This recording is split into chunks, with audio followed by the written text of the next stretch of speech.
That song gets me every time. I blast that jam in my car every single day. Good Lord, what is up, everybody? Hey, shout out to the early arrivers, the notification squad, Martin Murphy and G Bro in the building. Oh my God. You know what was funny? I was watching that intro real quick as I was like preparing like last minute stuff. And you know what gets me every single time in some of those highlight reels? It's the guy in Walmart that wouldn't let me just go to the sliding door. He was standing there just holding the games as if if he gave me some space, I was gonna like take like a shitload and run through the whole entire store and run out the door. Now I'm sure people have probably done that, okay? But not this guy, right? And I don't think I was giving off that impression, but that was the first time. I've never seen anybody like guard things that weren't theirs with their life, right? Walmart warriors. We have to do a show called the Walmart Warrior Awards, and we have to go around to multiple Walmarts, and we have to like pick and nominate a couple of people. Why is my like head chopped off, bro? What the hell's going on? The Zoom, bro? I think we're gonna get zoomed out a little bit. Let's zoom out a little bit. Is that a little bit better? There we go. That's a little bit better, right? A little bit better. As long as you can see the YouTube award right there, that 100K all day. And then we got some, we're trying to like, whatever. We're trying to like do whatever. Hey, shout out Unfiltered Thoughts, says EDM is awesome. It is my favorite for sure. G Bro says let's go. We got let's see, it's all locked up already. Yeah, well that's the thing. Like I just wanted to get in. You want to know what it is? Instead of telling him, hey, can I see one and then scan? Wait, no. The barcodes don't work half the times, right? Let me get another one. Oh, I gotta scan the front, take a picture, all this other shit. It was just like, come on, dude. Like bro, you want to stand there. But the problem is this guy was so fucking fat that if I was to take all of it, he wouldn't be able to catch me. And maybe that's what it was. Maybe he was just dealing with his own insecurities. However, I don't think I was coming off as a thief. I don't think I was coming off as like a, hey, how you doing? You know what I mean? I wasn't coming off as like a dick. I was just like, hey, let me just get in there. Because I could just be like, boop, boop, boop, boop, boop. Scared him real quick. He wouldn't let me the fuck in there, man. So anyways, here we are. Thursday night. Ready to get into some juice. Man, I got some juicy videos, man. I've got some juicy videos from reselling videos to funny, entertaining videos. Like one or two, maybe political videos. But man, are they good. I have to say it. They are good. So we're going to start with my man over here, Daily Refinement, who I have kind of mixed reviews about. I'm kind of mixed reviews about it. And, I didn't even start my, hold on a second. What the hell? I didn't start my, hold on a second, guys. I didn't start, that's whack if I have to do that every single time. So, I have a, what do you call it? A friggin' client? Like a, what do you call it? Like an application, I guess. But I had it as a shortcut, and I don't know why it's not there anymore. I need to create the shortcut again. Okay. Boom. And I guess we have to start this up, which is kind of stupid if I have to start it up. Okay, so the YouTube, good. Why do I have to do this for this? If I've already keep session. So I'm trying to get all the chats on one window, and the only one I have a problem with all the time is freaking Rumble. Rumble is the only one that I have an issue with all the time. Rumble does not come on. I'm not sure why it doesn't, but all right, let's see if we can get the chat back on the let's see. All right. Chat should come back up. Now, this is a new format. You guys know this is a new format. For all of you that don't know, bro, your boy sold millions of dollars on Amazon. And I'm just kind of taking a little step back. We're still doing it, you know what I mean? But we're doing a lot of other things that I'm trying to document. And part of the documentation process is taking my action cam, filming different videos. Man, Target is on fire right now. If you don't already know, Target's on fire. You got to go there, check out the deals. But listen, this is Daily Refinement. I got mixed feelings about this dude. I still don't know how I feel about him. But he's got a video that says, "Here we go again." And the only thing I can assume is that this dude is in trouble again with just online selling. It's like this guy should go get a 9-to-5 or something. There's always something with this dude, right? Let me see. The boss is not a thief. Yes, facts. No thiefage unless it's a liquidation sign. That's the only time we're thieving. Any double car cut? I am planning on doing a live out in the field, multiple stores. So I'm gonna take one day for like 2-3 hours, and we're gonna go to different stores. We're gonna go to Targets, Walmarts. We're probably gonna go to like 3, 4, maybe even 5 different stores in one live. That's in the works. So that is coming up very soon. So stay tuned for that. I'm thinking about doing that once a month.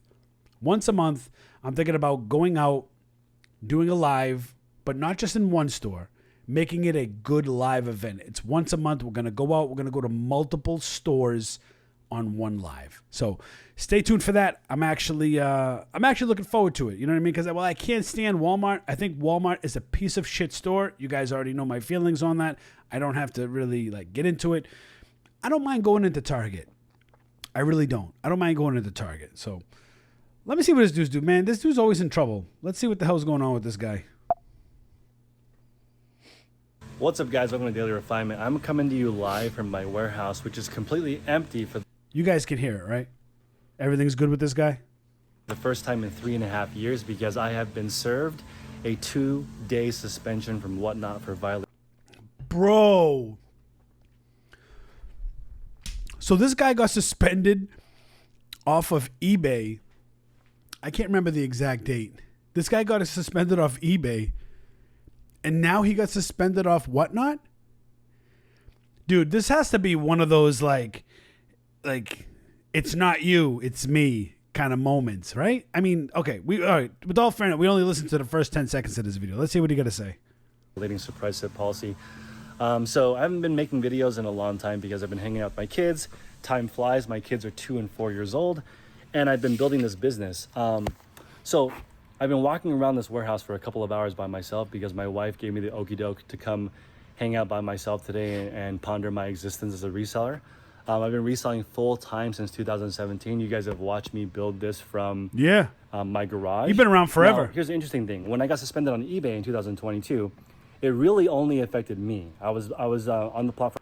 Wow. Has it been 2022? Has it been 3 years already? I thought that shit felt like it was like last year or maybe the year before that. 2022, huh? By myself. I have no partners. I have no partners now. It was just me making a mistake on eBay, and I own up to it. My account is suspended forever. It was my fault. I take full responsibility. Same situation here, although the stakes are much higher. I have a 7-year lease. I'm only into my 3rd year of my lease, so I'm on the hook for 6 figures every year for 4 more years. I also have 22 employees that work here. It's definitely not fair to them if I make a mistake and all of them lose their jobs. Not a very good job market, so obviously I'm doing my best to just follow the rules correctly.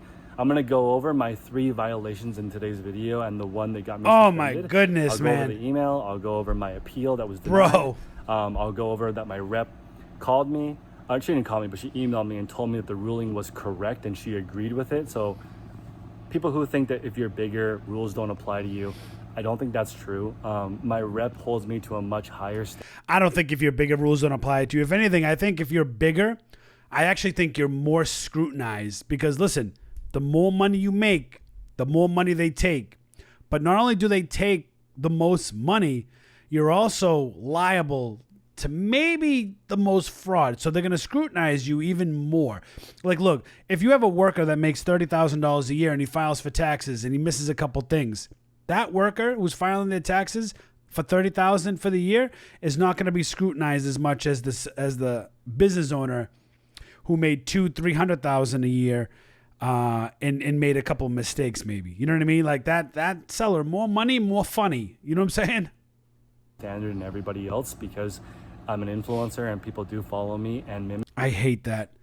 I hate I'm an influencer. I'm an influencer.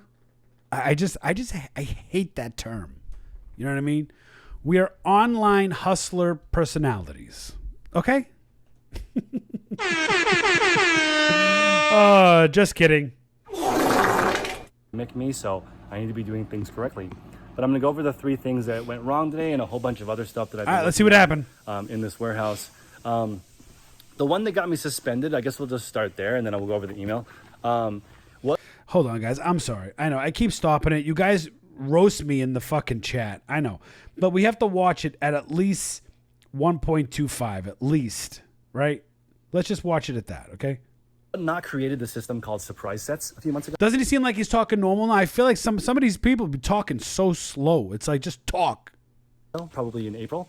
And this is like my crown achievement as a reseller. Kind of sad, but this game was developed from watching sports card breaks and Pokemon breaks. There's 200 bags in this game. All of them are visible. I have 20 better hits, 180 floors. The cheapest bag is $46 on here. And my average sale price during this game was $28. So I feel like no matter what, you're getting a great deal on a bag. 20 people come up bigger. I have no luxury bags. I am approved to sell luxury bags on whatnot, but I am not approved to do luxury bag surprise sets. This game, even though there are no luxury bags, Coach, Kate Spade, and Michael Kors are the highest bags that I sell. They're not considered luxury by whatnot and don't require a certificate of authenticity. Although I have those, all the bags I purchase are from the outlet. All these bags that I buy from the Macy's level are all from the manufacturer, all invoices, all legit, all brand new. What gave me the violation was on my wheel, I accidentally did not put the condition for one of these bags. You have to be very careful when you're doing a surprise set. You need condition, brand, category, type, quantity. I had all of that, but I did not have the condition. I appealed because I said it was an accident. All my bags are... Bro, is he trying to say that he got dinged because of condition? Come on, man. I don't know. Brand new. I feel like my customers know all my bags are brand new. And it's not like I am saying... A lot of people think he sells fake shit. I'm just going to say it. I don't even give a shit. I don't know him. I could care less. I'm just going to say what I hear out in the field. A lot of people thinks he sells fake shit. Like he's buying shit from China and he's selling it, reselling it, or whatever it is. That's the word. But allegedly, I'm not accusing him. I'm not saying he is. I'm just saying that's what I hear. Like they're all new, but accidentally I throw in a pre-owned. By the way, I will tell you this. He is a legitimate reseller. He's been doing this for a while. So to fuck his whole life up with fake shit, I doubt it. You know what I mean? I doubt it. But that is the word. One or a liquidation one or something. I don't do that. All of my bags are brand new. They're all sealed. I only open the bags to show one display bag, which is over here, right here. Designer bags don't come wrapped in plastic. I don't know, man. It's so hard. Here are the display bags. So we only open them for one show. We do them for one show, and then we send them out to customers. And I even put on my listings, on my wheel, I put brand new in bag, and I also put brand new with tags. These are new with tags, but I also put the display.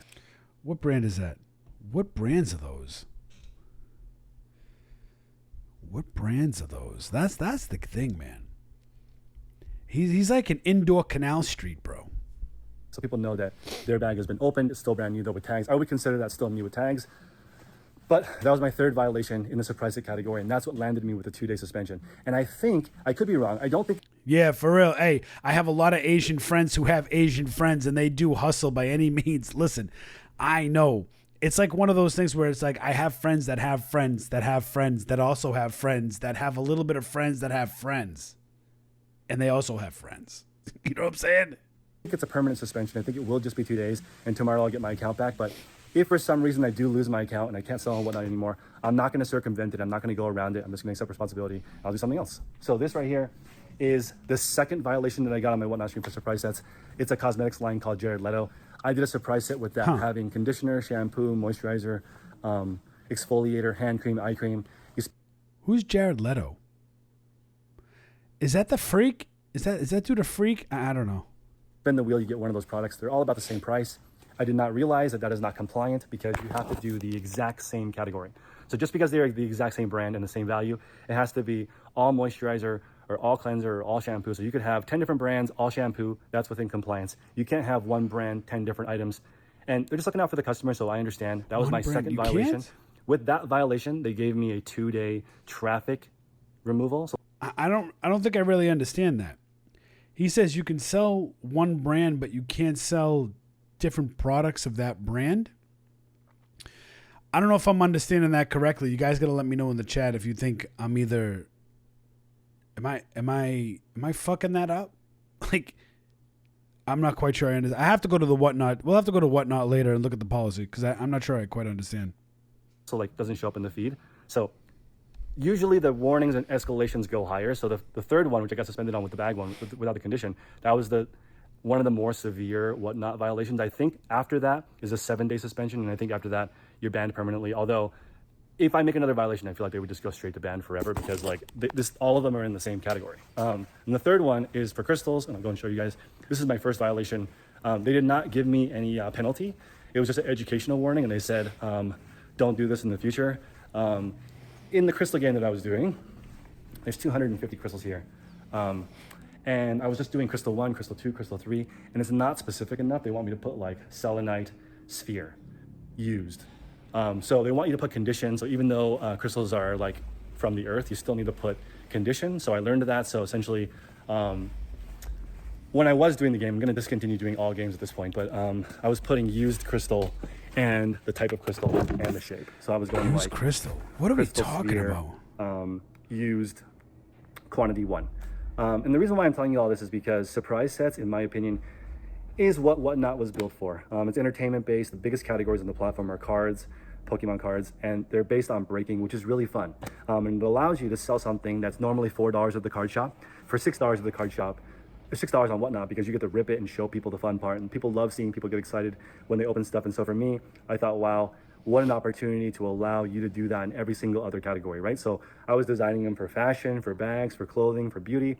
And when you run a surprise set, you can actually get better inventory. You guys have known me for a long time. My space is not normally this open, and it's because I've been able to source exactly what I need. All those years of advice of trying not to overbuy. When you're designing a specific game, you just buy the elements of the game. You don't have to buy a whole bunch of liquidation or a whole trailer or palette and like grind your way through all of it. You can just buy what you need in the game. And that's what you should be doing anyway. If you're running an eBay business or Poshmark, just buy what you need each week. Don't overbuy. It's like the number one thing that makes it difficult is overbuying. So anyway, that's the thing too, man. Overbuying, that's what sinks a lot of people.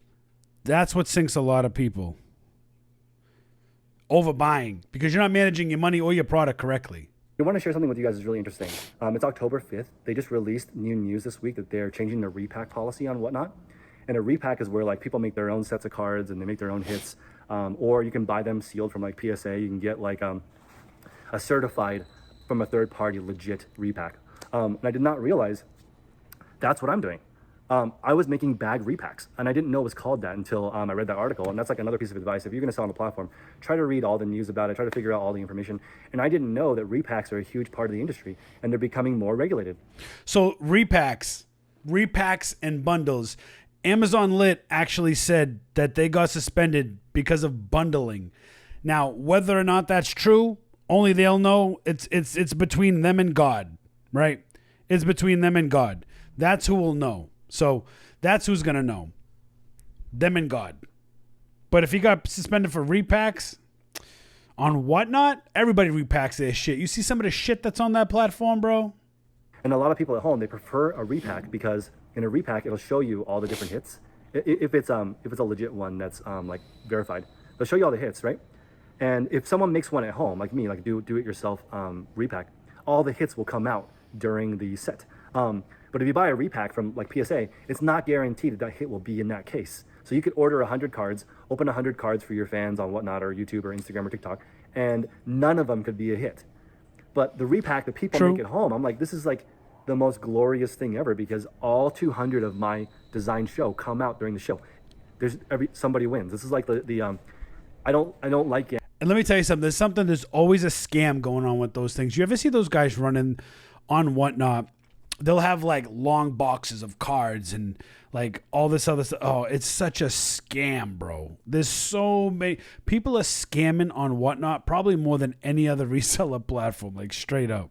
Gambling, because if you go to the casino, there's a situation where the house wins all of the money and people get none of the money. And I like repacks because all of the cards go to the people who buy them. There's no situation where someone gets nothing. You get a pack of cards no matter what. In my game, you get a bag no matter what. So I thought like this is going to be an amazing way, and it really allowed me to standardize the operations that I have here. But now I realize maybe that's not a thing. Reselling can't be standardized in that manner. You never know what's going to be hot next season, whether it's clothing or shoes. If you look at the big guys who've been doing this for a long time and they're really successful, Ross, TJ Maxx, Marshalls, every single season, they're not sure what's working either. They kind of diversify what they offer in home goods, clothing, shoes, jewelry, and electronics. And these kinds of things are important to realize. If you're reselling at home, nothing works forever and nothing works for sure. I recommend that you guys maybe not fly as close to the sun as me, because like when you're running multiple surprise sets a day, we're running like up to 8 shows a day, 4 regular auction, 4 surprise sets. When you're running 4 surprise sets, it's pretty good odds that eventually you're gonna make a mistake. And if people are there watching you and reporting you for like new with tags, not being in a show that's all new bags, Whatnot's gonna have no choice but to come down on you with like the most severe punishments that are allowed, because they're a platform that's global. So I completely understand where Whatnot is coming from. I understood where eBay was coming from when it got suspended over there. I'd never tried to go around them. So it is what it is. Hopefully this is useful information, guys. I probably am not going to like regularly make YouTube videos because I just don't have enough time. I'm like... He's tired of making YouTube videos about why he's suspended from every platform. Running my business, my kids, hang out with my wife. There's not a lot of time left in the day, and my day is so busy at work because...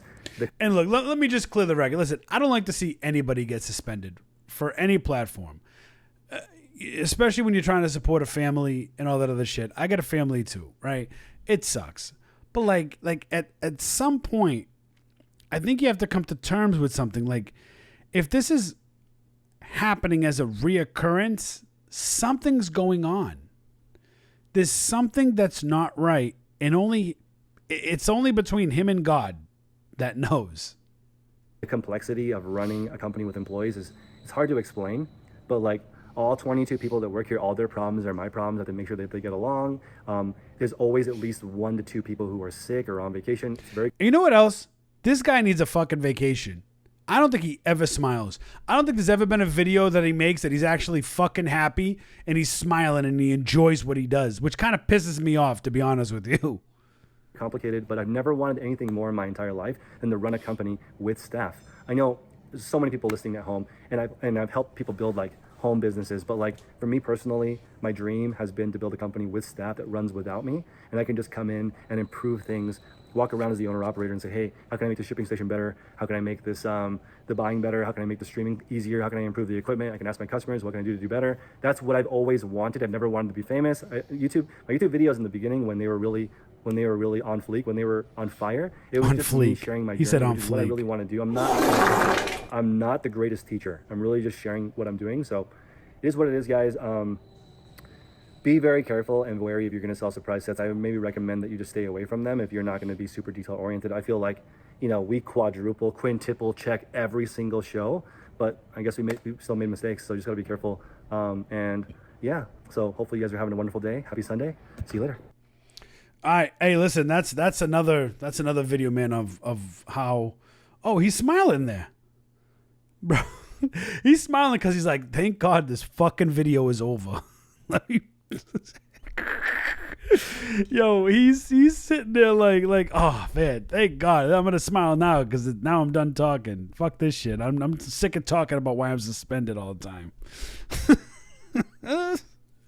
Oh shit, man. Oh my God. Hey, listen. Daily Refinement. Hey, whatever, man. You keep doing what you're doing. Just smile a little more. That's all. We just want you to smile. Just a little bit more. Just a little bit more, okay? All right, you know who this guy is, right? Can we just talk about the title of this real quick? And of course, this guy who says, damn, I'm good, is in a Walmart. It looks like a Walmart. It says disgusting people licking, oh, God, and tasting food in grocery stores and putting it back. You want to know why you ate that ice cream? You had diarrhea? It's because you had friggin' you had what's his name over there licking ice creams and putting that shit back. But to be honest, if you open up the ice cream and you see something wrong with it and your dumbass still eats it, you kind of deserve it. I mean, you know, who's not checking that? So, my goodness, I don't even know if I want to watch this. By the way, that's not my video echoing. That's his video echoing. Just FYI.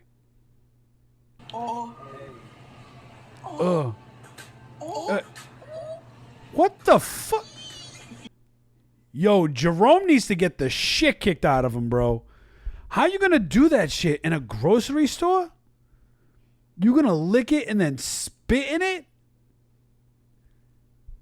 Yo. I don't even know what to say to that. Besides bad parenting. Like, would your mother or father do that? You stupid ass. Like, and look at his face. Like, oh.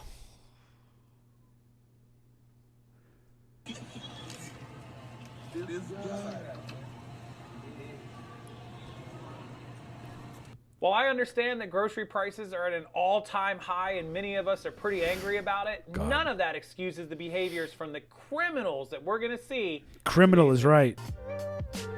Why is it so low this time, man? Why is it so low? Yeah, welcome back into the channel, everybody. And today's video is going to blow your mind. If you have a weak stomach, I recommend you proceed with caution, because we have some clips today off the internet of people just being downright gross, disgusting, and criminal, in which case some of this clips lead to arrests. Let's just jump right into it. Our first video comes to us from a TikTok couple that was one of the most viral videos. Like, look, like, what is the actual point of doing that? What is the point of doing that?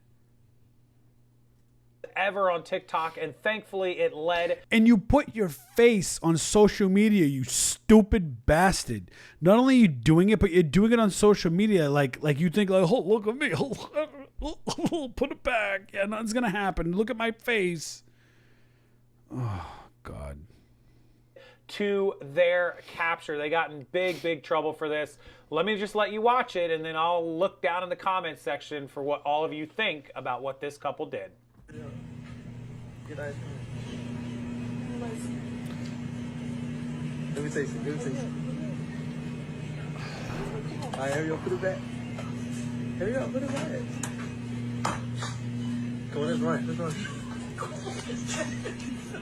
Okay, so yeah, I mean, pretty much These people need their face kicked in, bro. what it looks like. Taking ice cream out of the freezer, licking it, and putting it back in the freezer. Now, at a later time, after they got in trouble, the cops got contacted, people exposed them on TikTok. Good. They said it was a prank and that they bought the ice cream, they put it in the freezer, they started filming, they licked it, then they took it out after they went filmed, and then they cut the film and went back and grabbed it, so you don't see all that. Do I believe them? No, particularly not. I don't. I think they did it and tried to cover their tracks. No, look at the fit, bro. They broke as fuck, bro. They didn't buy no ice cream, bro. They broke. Is it possible they did that for a prank? Yeah, of course it's possible, but highly unlikely. This is absolutely disgusting. You don't know what somebody else has as far as diseases or viruses or anything else. They're sharing their bodily fluids onto food that you... Oh, that's true, man. Flippin' Nostalgia said, where's the tamper-proof seal? I will tell you this, though. On a lot of the ice creams that are the cheaper brands, they don't have a tamper-proof seal. How do I know? I've bought some of the cheaper ice cream. Like if you buy like Target brand ice cream, don't have no tamper-proof seal. If you buy ice cream at Aldi, there's no tamper-proof seal. So a lot of these ice creams don't have tamper-proof. Especially, you think Walmart with their cheap ass is going to put great value? They're going to actually put some plastic on all of their ice cream? Hell no. They're already cheap as fuck. You're already getting that ice cream for 76 cents. It's already like not even ice cream at that point. You may purchase at a later time. It just all around probably one of the grossest things that I could possibly think someone could do until you see the rest of these clips, because it actually gets worse. And the rest of this video, hell no. I promise Really? you, there is worse than what we just saw. So this second guy actually does pretty much the same thing, and it's just a repeat of what That's we the just dude saw. we There's just actually seen. 3 of these, so we might as well look at all 3 of them. Check it out. Oh. What you doing, bro? Yo, he broke the seal to do this. That's already theft. Follow Queen. Follow Queen. Fellow boy, hey, look at his nasty ass. He's all getting in line. Oh. Oh. Oh. Oh. This guy. Absolutely a level above disgusting. I mean, he puts it fresh. He puts it nicely, man. Absolutely a level of disgust. No. Fuckface is nasty, bro. That shit's straight up nasty. Kid needs a fucking smackarucci, bro. No parenting at home. That's what happens when you don't teach your kids anything. Do you have a father figure in your life? Because let me tell you something. My kid, first of all, my kids would never do that shit, right? I don't give a shit because guess what? Guess who's picking my kids' friends? Me. You think I'm going to let my kids pick their friends? Okay. Not just licking it, but then spitting in it multiple times. Gross. And for some reason, his cameraman thinks it's just the funniest thing ever. And I'm sorry, there's zero humor in this. Even if it's a prank, zero humor. I'm just going to recommend you guys, when you go out and get your food and your ice cream, here's the problem. Which one of us buys ice cream off the shelf and then checks it to make sure that plastic is actually still That's what I'm sealed saying. up? That's what I said. From now on, I will be. I should have been already. But yeah, I'll be checking on that. That's what I said. Sometimes you just grab the ice cream and you don't know because not all ice cream has that plastic seal on it. You might not be used to looking for it. Because as long as it's sealed, then I know they couldn't have got to my ice cream. But if it's unsealed, then we know exactly what they were up to. And let me ask you this. Do you think these people did that and then bought it like after like they shut the camera off? Do you think they went back and bought it? Or do you think their nasty asses are broke and they couldn't afford to buy the ice cream, so they just left it? Let me know. Disgusting. Why? Who started these trends? Why does anybody think this is okay? All right, here we go with number 3. Same thing. And I'm sorry, this generation of kids, man, they're just a bunch of dumb fucks, man. I'm telling you, I don't even give a shit, bro. These kids growing up today, they're a bunch of stupid motherfuckers, man. Just straight up. The ice cream and putting it back, and then we're going to jump into some worse ones. I know, hard to believe, but bear with me. Stick with the video. Watch it to the end, because Woman licks ice cream and puts it back in store freezer. So similar to what we've been seeing. there's some more disgusting acts people are doing with food at grocery stores. So nasty. A young woman is seen on video licking a container of ice cream and putting it back in the store freezer. Lick it. Oh, you foul. Put it back. Put it back. Put it back. The video of the woman being dared to lick the ice cream has been viewed more than 10 million times. What kind of psychopathic behavior is this, wrote one person. I'm disgusted. This should be a criminal charge, posted another. Yo, for real. It is a criminal charge. Should It be is a psycho criminal behavior, charge. and they're doing it for these That shit's likes crazy. and views. Look, 10 million views on TikTok. That's all they wanted was attention. They don't even care that it was criminal, and that's ridiculous. People are down so low to go to criminal acts just to get those. I'm still trying to figure out why. Like, what's the point of it? Clicks and likes and views. They're not smart enough to go and get them on their own by making legitimate content. They have to do dumb shit like this. Oh. The ice cream in question is Oh, you Bluebell. put it back, put In a it back. statement, the company said this type of incident will not be tolerated, adding that they're working with law enforcement to find the culprit.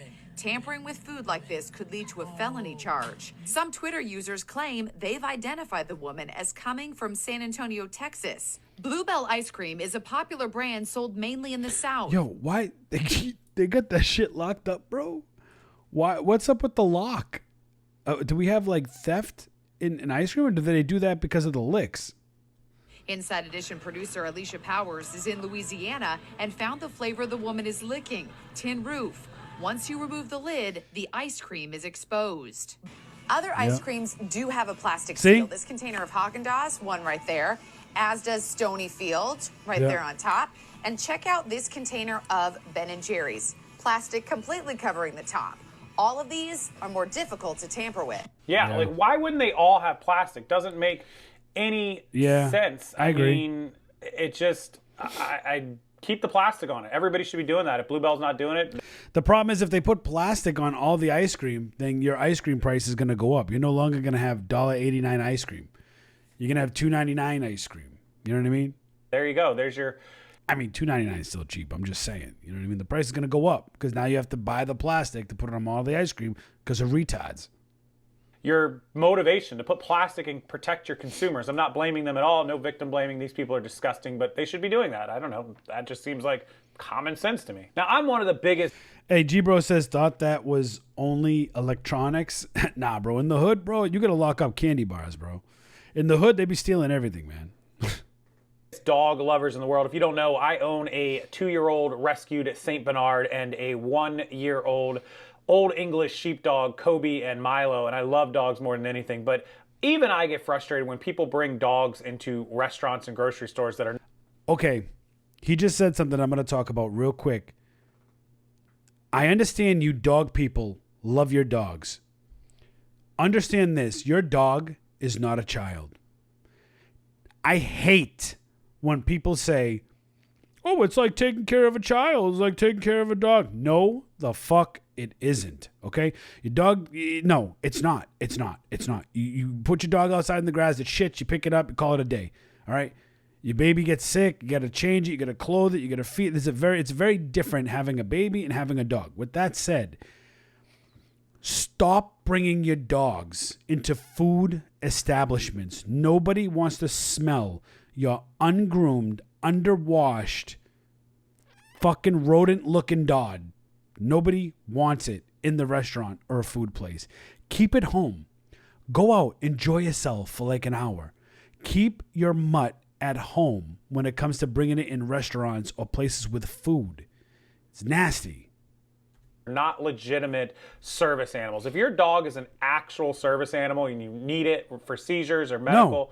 No, fuck that. No, you can't even say service dogs because everybody says, oh, my dog is a service dog. No, it's not. No, you can't even say that. 0 dogs. Stay around. If you can't go without your service dog to rest, stay home and cook something. By all means, please bring them in. They're probably trained and know what to do and not to do. But in this case, where you just got somebody with their dog in a carriage at a grocery store, things are bound to go wrong, and that's what we have in this video. We really have to bring our dogs inside the grocery right? store so they can let Walmart. Of course, Walmart. Low IQ people. Walmart.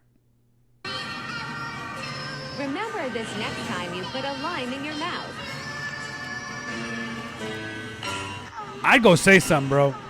Hey, take your stupid ass dog away, bro. No, I don't want your dog licking my fruits and vegetables in the grocery See you store that later. I'm going to pick up in a few minutes right after I come in behind you. Not okay. I love your dog. Your dog's probably amazing, but please leave them at home unless you need them. They don't Honest need to be God. in your grocery store. And the dog is in a carriage. Let me tell you something. It is animal cruelty to put your dog in a carriage. Let your dog walk, number one. Number two, stop with the pet carriages. It's obnoxious. It's borderline animal abuse. Grocery store shopping cart licking stuff out in the aisles because that's what dogs do.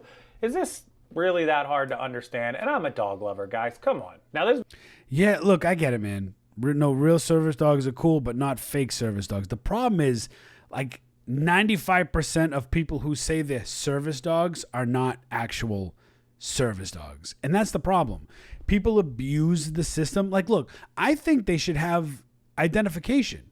If you have a service animal, you should have to get a permit to take that dog in certain establishments. And then when you go in, you provide your permit or your ID that says, hey, this is an actual service animal, and come on in. And I think a lot of people would agree and be on the side of that, right? But the problem is you have too many Karens, too many Stacys, too many Brandons, Bradens, Jadens, and too many young little pussies who are like, oh my God, let me bring my little Shih Tzu, my little Chihuahua into while I eat with my friends. Like, no, it's not a service animal. It's just not. This video takes getting caught red-handed to a whole new level because this guy decides to sample his food and actually a drink before deciding he doesn't want it, and what he does next is gonna blow your mind. This can't be real. I keep my composure, but people get nastier as the days go by. This is why you got to be more careful. Look at this. Look at this, man. He done took a swig in the middle of the stove. Swig in the middle of the stove. Didn't like to put the top back on and had nerve to put it back. Oh, you a low down dirty dog. You nasty as you want to be. I know you just saw me drink that. It says strawberry lemonade on it, but it does not taste like strawberry lemonade. How much, be honest, how much, when it says strawberry lemonade, do you expect it to have a stronger lemonade presence or strawberry? No, don't try to conversate. Sitting up trying to, Yeah. when you get the strawberry and the lemonade, is it more strawberry? No, ain't none of that. We saw you. You're nasty. He got bust. Yes, you nasty. And then instead of just saying, oh, my bad, or doing whatever, you know, people can't be wrong in front of a computer or on the internet or anywhere, even in person. What do? He starts trying to explain it that he took a drink and didn't like it because it didn't have enough strawberry flavor. Okay, fine. Let's just say you did that, right? Bring it up to the counter, pay for it, and throw it away. You don't like it? Give it away, whatever. You put it back on the shelf, you got busted, and now we have what's called the accountability phase of this interaction. And then when I taste it tastes all more strawberry, so I put it back. But it's obviously been opened, so no one's going to buy it. I didn't want you guys to think... The justification, bro. Talking about you don't want us to think low of you. I'm thinking below of you. That's pure hellion activities. Yes. You nasty as all outdoors. I know that couple that was licking ice cream in 2019 got 30 days. Now, I know that was in Texas. I don't know where he at, but go ahead and pick him up because he nasty. Yes. And I heard... Because he nasty. He is telling the absolute truth, man. Telling the truth. They like him like that in there. Yeah, the couple that we just talked about with the Bluebell, they actually did get caught and got 30 days in jail. They were facing 20 years. It's a felony, actually. It's tampering. It's felony. It's no good, obviously. And this guy, he just, oh, nobody's going to buy it. What? So you put it back on the shelf and that's your explanation that nobody's going to buy it? And you that's didn't like crazy. It? Come on, guys. Do better. What is that? Hashtag do better. It's gross. It's just disgusting. All right, as I promised, this is maybe... We gotta break through Rockstar Flipper, bro. We gotta get him to kind of be a little bit more aggressive. You know what I mean? He's very like, oh my God, it's so nasty. Like, bro, just tell it how it is, bro. It's okay. You can swear on YouTube. It's all good. One of the most disgusting things I've ever seen in a grocery store or anywhere for that matter. This guy's going to take a sample of some food at a store in Chicago, and how he does it and what... Of course, Chicago. Where else? Of course, Chicago.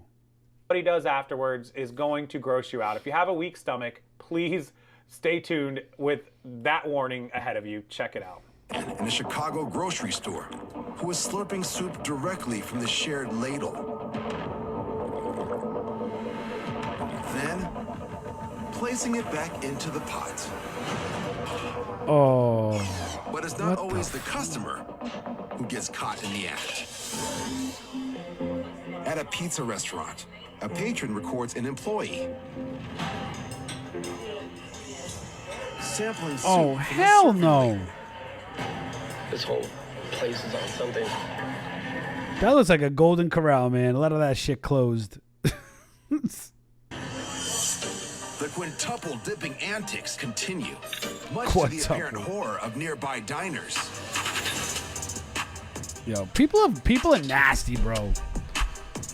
What is wrong with people? In the thing. Oh my God. Literally eating out of the container. These people are nasty, bro. According to a witness, when management learns of the server's unsavory and unsanitary nibbles, she's promptly fired and escorted from the building. Of course. Here's hoping the self-serve soup from both buffets Of course. was disposed of as well. Now his friend's in the thing. Oh my God. Literally eating out of the container. What the Single what is she grossest thing doing? I've seen today or in a while. And yeah, I'm glad she got fired, but hopefully they threw all that away and hopefully nothing is allowed to, God, be contaminated like that again. Absolutely the That's most crazy, gross, man. gross thing I think I've seen ever on the internet. Almost. So if you thought that one was bad and the ones before it, this one is gonna knock your socks off because this one probably goes above and beyond anything we've seen so far in the video. And there's an even worse one coming up, so stick with me. There's more? She's eating a bowl? Look, she's looking around. What a nasty... Oh, she... So that looks like a hot bar of some kind. Let's go back one. Oh, I thought that was her If I own can. I don't food, know if bro. It's gonna let me go back. No, it's not gonna let me. It's not gonna let me go back to it. But that looked like she was eating off one of those hot bars at like Walmart. She opened the lid and was just eating it, and then put it back. You know, like one of those chicken meals or those pulled pork meals that they sometimes have. I know at least here in the South. I live in Florida. They have some of those Hey, Florida in the building. meals, not just the rotisserie, the whole chickens. They have, you know, side meals inside things like mac and cheese and barbecue. That's what it looks like she was eating, something similar. And all of a sudden she just finishes her couple of bites and puts it back on the heating rack. Hey, listen, if you see me, I got a bunch of screens. So I got a screen here, I got a screen here, and I got a screen here. So if I'm looking all over the place, I'm looking at the video. I'm just looking at it on different screens.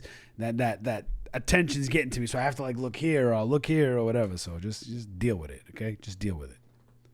For someone else to buy. Not only is she contaminated it by eating in her spoon or fork or whatever, she's now eaten part of that meal that was probably charged by the pound or by the piece or whatever. She's gotten rid of some of it, and an unsuspecting customer is going to come along, buy it, not know it's contaminated, and get less food for their money because they don't know that somebody's just come along and helped themselves to part of their meal. All right, the last two clips, one is just random weird. And Look, of course, where is that? I was going to say Walmart, but I actually think that's BJ's. It could be Costco, but it might be BJ's.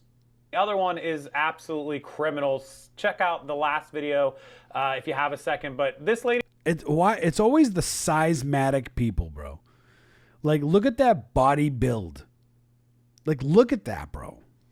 Just walking around, it looks like Costco or Sam's Club, just helping herself could be with some Sam's food. Club. Thankfully, she doesn't put it back, but check her I thought out. maybe BJ's. Bro, this lady is literally eating a whole rack of ribs in the store. Oh, shit. What is wrong with her, dude? I mean, I've seen people sample, open, buy a candy bar and eat it when you're going to it. But a whole rack of ribs, were they even cooked? Were they good? Were they healthy? You got to cook pork, right? Barbecue ribs, they got to be cooked fully. What? That is not... Big back, big back. Not even... Ew, that's gross. Don't do that, guys. Take it home and cook it. All right, so this one is our criminal. Thank God they caught this guy. Spoiler alert, he got sentenced to a year in jail. I think this was Arizona. He pleaded to that because I think he was facing many, many years in jail. And thank God he got caught. And basically, he was contaminating food in the produce section, fruits and vegetables. That's crazy, and how man. he did it is going to turn your stomach and scare the absolute bejesus out of you because it's terrifying, it's scary, it's wrong. And thankfully, What, did they he caught stick a this banana kid up his and ass? Never do it again. Apparently, it was for TikTok. Let's check it out. Of and course, let me know it's always for TikTok. It's always just people just need attention. It's just in the comment sections how you feel about what happened here. of course. Oh no, no, bro.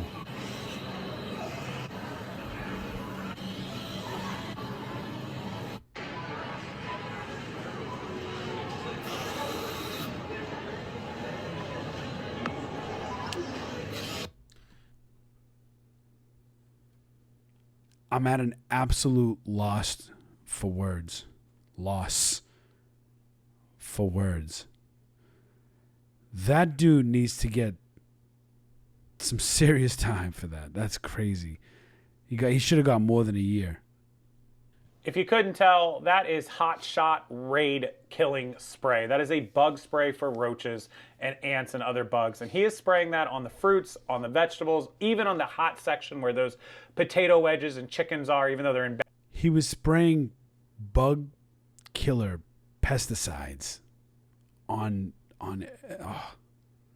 Baggies, they're not usually like that well sealed. It's all over at your hands. Absolutely a felony. He was caught. Thank God he exposed his face. These criminals, we say it, criminals are dumb. They're never the smartest people in the room, right?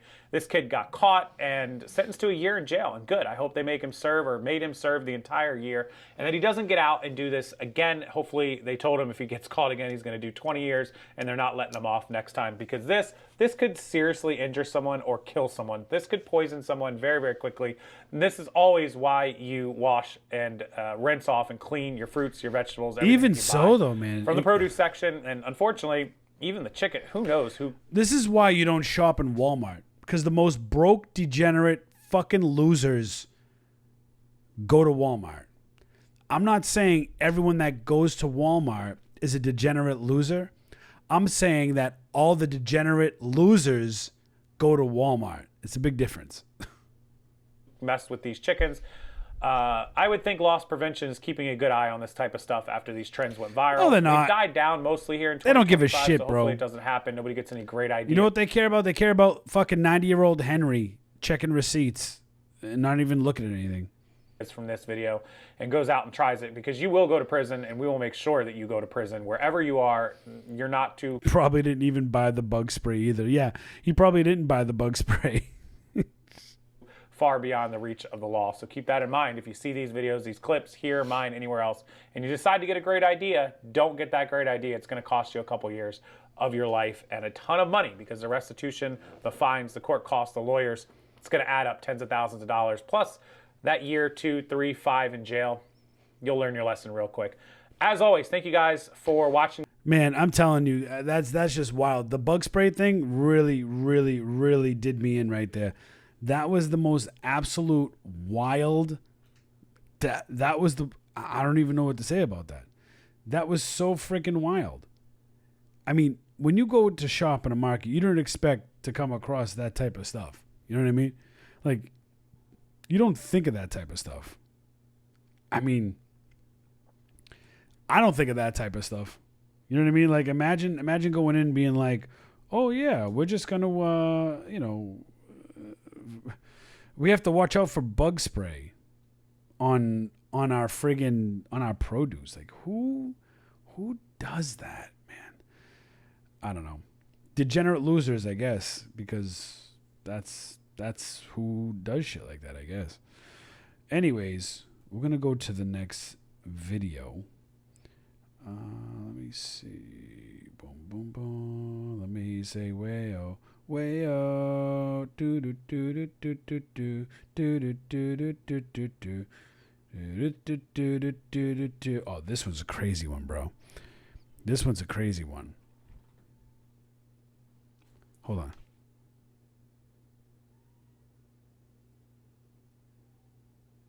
I thought I heard something. I'm like, what the hell's going on? It's really quiet in the house. More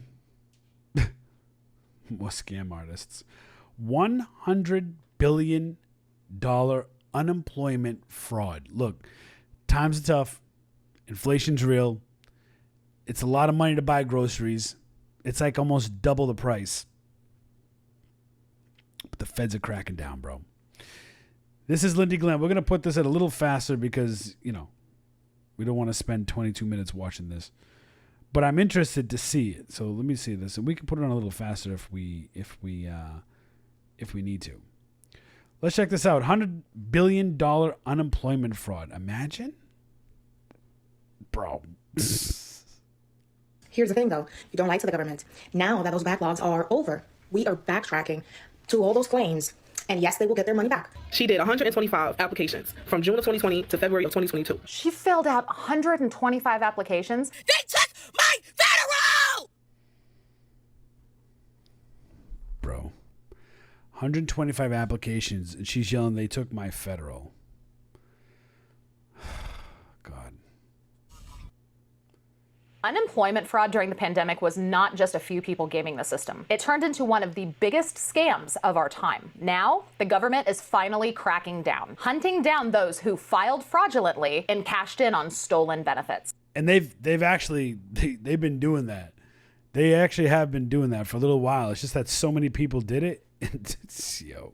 Today, we're taking a look at some clips that show us just how deep this fraud went, how much money was stolen, and how the hammer is dropping hard on all of the people who thought that they were going to get away with it. I got so much fucking money from unemployment during COVID. It is not even funny, okay? And then by the time that I got a job and I stopped receiving my unemployment checks, they sent me a letter and they're like, hey girl, like you owe us $15,000. We overpaid you, so you need to send us $15,000. And I was like, well, I don't have that at all. So what did I do? Ouch. I threw the letter in the trash and I pretended like I didn't see it. Why would you do that? Why would you do that? This is something that I... That's literally the epitome of this generation. You know, I don't feel like dealing with this today. I'm just going to throw it away and maybe it'll go away or something. Who knows? I'm just going to put it in the trash, you know? Screw it. You know what I mean? I don't need to pay attention to it today. I'm noticing about the younger people in the newer generations. They tend to think if they just ignore it, it will go away. Case in point, the video that That's what I just said. See, I'm not the only one. I just recently did about people having a debt strike where they're just saying, you know what, I'm not going to pay my bills anymore. I'm not going to pay my loans anymore. I'm just going to basically ignore it and hope it goes away. This is a government entity that's going to get their money from you. You can't just throw the letter. Government always gets their money. Always. In the trash and hope that it goes away. At the very least, if you think it was an error, you should call somebody and ask. They kept sending me mail and I just kept being like, I don't see it. And then I was like telling myself in my head that if they came to arrest me, I'd be like, oh my gosh, like, I didn't get anything in the mail. Well, I wonder if she knows. I mean, I don't know if they would do this because I've never been in this situation, but I would assume that if you ignore their letters long enough, they're eventually going to send you a certified letter to make sure that you saw it. But I've actually personally had a weird letter not being received in the mail situation with the IRS. One of the years I filed my taxes, it was... AKA meaning you weren't trying to, like, you know, you weren't trying to face the IRS, Lindy. You weren't trying to face it. Look at the face. She's like, not looking at the camera. Come on, Lindy. Come on. Come on. Tell us the truth, Lindy. I'm just joking. Flagged for fraud. And so they sent me a letter in the mail saying that I needed to contact them and verify my identity. Oh, I actually got that too. I've actually got that letter too saying, hey, did you file this? We need to verify your identity. I actually got that same letter. I never got that letter. And I didn't get it at first, but I did get it the second time. My correct address and everything. They never sent me the letter. I contacted my accountant. My accountant was able to get through to somebody at the IRS. Come to find out, they never even had a record that they even sent me the letter. But anyway, I'm getting off on a whole tangent about this. I would assume that they would send a certified letter if they're not getting any response from her, but it is a government entity after all. They may or may not do that kind of stuff. So they send me another letter and they're like, hey, we're going to send like the repo man out and he's going to like come and take some of your belongings since you're not paying us. And I was like, okay, so it is getting serious. And what do? I threw that bitch in the trash and I continued on with my day. You don't think that them saying that they're going to come take your shit to get their money? The fact that she got multiple letters, she's on social media admitting, hey, I got a bunch of letters saying I owe money. And I just said, threw it in the trash like I didn't see it.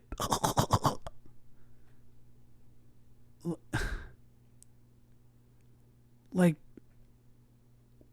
what? Yo, game over for Pharrell. Is serious enough? You're still throwing it in the trash? You do you, boo. I don't think that's a good idea. A few months later, I'm looking at my bank account and I'm like, the f-? I see like a deposit of like $3,000 and I was like, this, and it was from unemployment. So I logged into my account online. $15,000 was completely wiped from my balance and they sent me $3 more grand. Basically, what I learned is that when bad things like are gonna happen to you, just pretend like you don't know that they're gonna happen to you. No, don't pretend like bad things are not gonna happen to you. That's a bad call. Bad. You could probably thank Joe Biden for that. Joe Biden was handing out a bunch of shit to people that didn't deserve it. Bad call. Don't ignore this kind of shit. Y'all, let me tell y'all. Fucking trash ass Biden administration, bro. Vinny Cousin the building. Yo, what is good, homie? Unemployment came and took my mother taxes. Like, I thought I was getting a refund. They said refund. First of all, guys, I need you guys to understand tax 101. The government, when you get a tax refund, you get basically taxes that you overpaid. The government is not giving you a payment. They're not saying, "Hey, you were a good citizen. We're gonna give you some money. We're gonna give you some money." No, they're saying, hey, your stupid ass don't even know what you're claiming, but you overpaid us, so here it is. And hopefully you didn't fuck up. Because if you did fuck up, we ain't sending you shit. We're going to retain that money for ourselves. So let's see what this happens. From where? I don't. That is what happens when you ignore repayment of government entities. They will get their money. This is exactly what we talked 100%. about when we were going over that debt strike video where people are saying they weren't going to pay their student loans. The PPP loan fraud, all of this fraud that is being committed with a state or a government entity, they are going to get their money. The easiest way for them to get their money is to attach to your tax. Not related, but did you see some lady gave birth live on Twitch? These young people share everything on. Yeah, we'll talk about that in a second. I actually saw it on Asmon Goldstream. We'll talk about that after this. She actually gave birth live. Okay, we'll talk after this. We'll talk after this. Tax refunds. And then all of these people that are expecting these huge tax returns with all of these tax credits, they're like, yay, I'm going to get a whole bunch of money. They get a big surprise because that tax refund gets snatched up real quick. Destiny. Yeah, it does. Are you Destiny? No, ma'am. Okay, is Destiny here? No, ma'am. I bet she is there. What did you say? You're Destiny, right? You know what happened? She said no, ma'am. But what you can't hear is no, ma'am. Because that's what she's doing. She's shitting her pants right now because her name is Destiny. Is Destiny here? No. Who's that? I'm not Destiny, officer. I'm sorry. I'm sorry. There's nobody here. They're like, we know that's you. We know that's you. Just pretend like it's not you. It's fine. It's fine. Everything's going to be fine. Just made a quick phone call. A phone call to who? Listen, we just want to talk to you a little bit. It's kind of weird when you're holding the door like. Well, because they have the dogs and I just don't want to. I don't want to get bit by dogs. Just my comfort. And just understand, I do have this at 1.25 speed, so she must have that that scene sped up faster because it's going really fast. And like just for my own. I can hang out out here. We can hang out out here. She just wants to talk to you. Okay, would you mind just for my own comfort? And like this is not my home, and I could step out for you all. Because it's just odd that on a Wednesday that this is happening. I don't know what's going on. Well, right. No, I get it. I understand. Okay, we're not here for the homeowner. I'm here to speak with you. So if you can step out for a second and we'll explain to you what the situation is. Just for my own safety, like, do you all have a warrant or anything like that? I need you to answer me first. Are you Destiny Harris? No, ma'am. Okay, I don't believe what you're telling me. I know that you're Destiny, so I'm asking. I don't believe you. I don't believe you. I think you're Destiny Harris. I don't believe you. Paradise Williams. Her name going to be Destiny Diarrhea. 29. Seattle, Washington. She did 125 applications from June of 2020 to February of 2022. Bro, 125 unemployment applications? What? Filled out 125 applications. Now, it hasn't been long enough for people to have forgotten what 2020 was like, what the pandemic was like. There was a lot of opportunity for fraud, hence why we've been seeing so much of like the PPP loan fraud, unemployment fraud. It's all starting to come back and bite people in the ass because they really did give all of these opportunities for people to get money so that they could survive during the pandemic. But unfortunately, people took advantage. People were taking out PPP loans that they were not authorized to get and taking it from legitimate businesses that could have used it. Yeah. They were giving out unemployment checks like freaking hard candies at a parade, man. Bro, I'm not going to lie. I applied for a PPP loan because I'm self-employed. I could have used the 10 grand. They said, oh, everybody gets approved for the 10 grand. Well, not me. I never got approved for any of that shit. And we still made tons of money. So I know some resellers that did get PPP loans.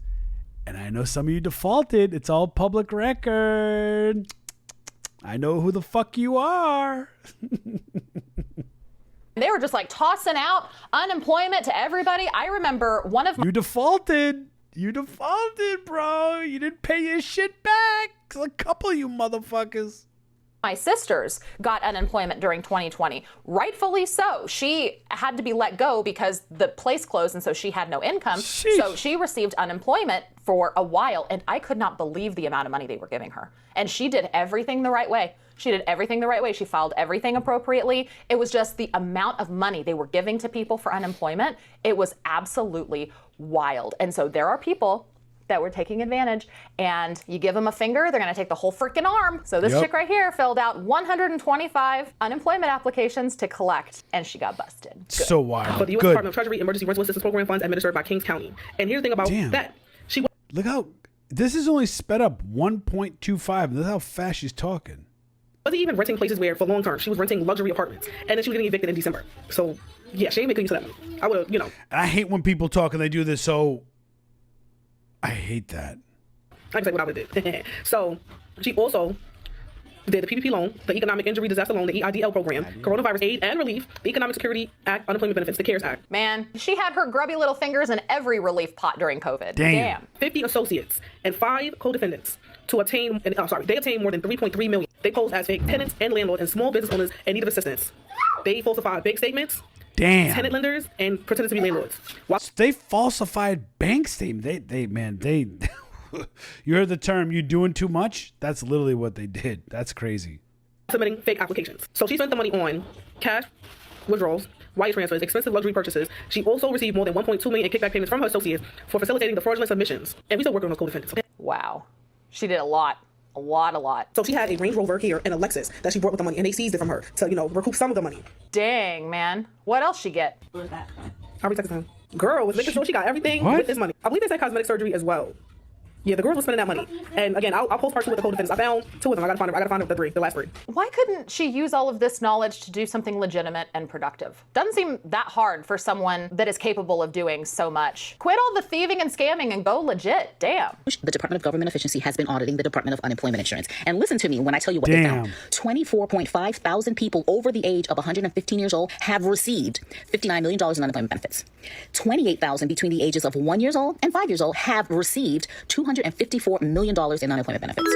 9.7 thousand people with birth dates 15 years in the future have received. Birth dates in the future?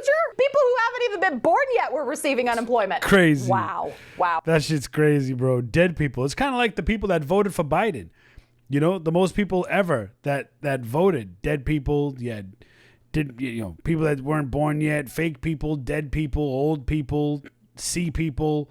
Loch Ness Monster, Mickey Mouse, they were all voting. You know what I mean? This is crazy times we live in. Wow. All right, friends. So since so many people had questions regarding the unemployment fraud, I'm going to make this video focusing strictly on the unemployment fraud. So back in 2020, people were filing claims, unemployment claims, the regular way, which was for people who were employed with W-2s for their unemployment benefits. Others were filing unemployment through PUA, which was a program designed for those people who had self-employment and now became unemployed because of the pandemic, which a lot of them were legit, others weren't, of course.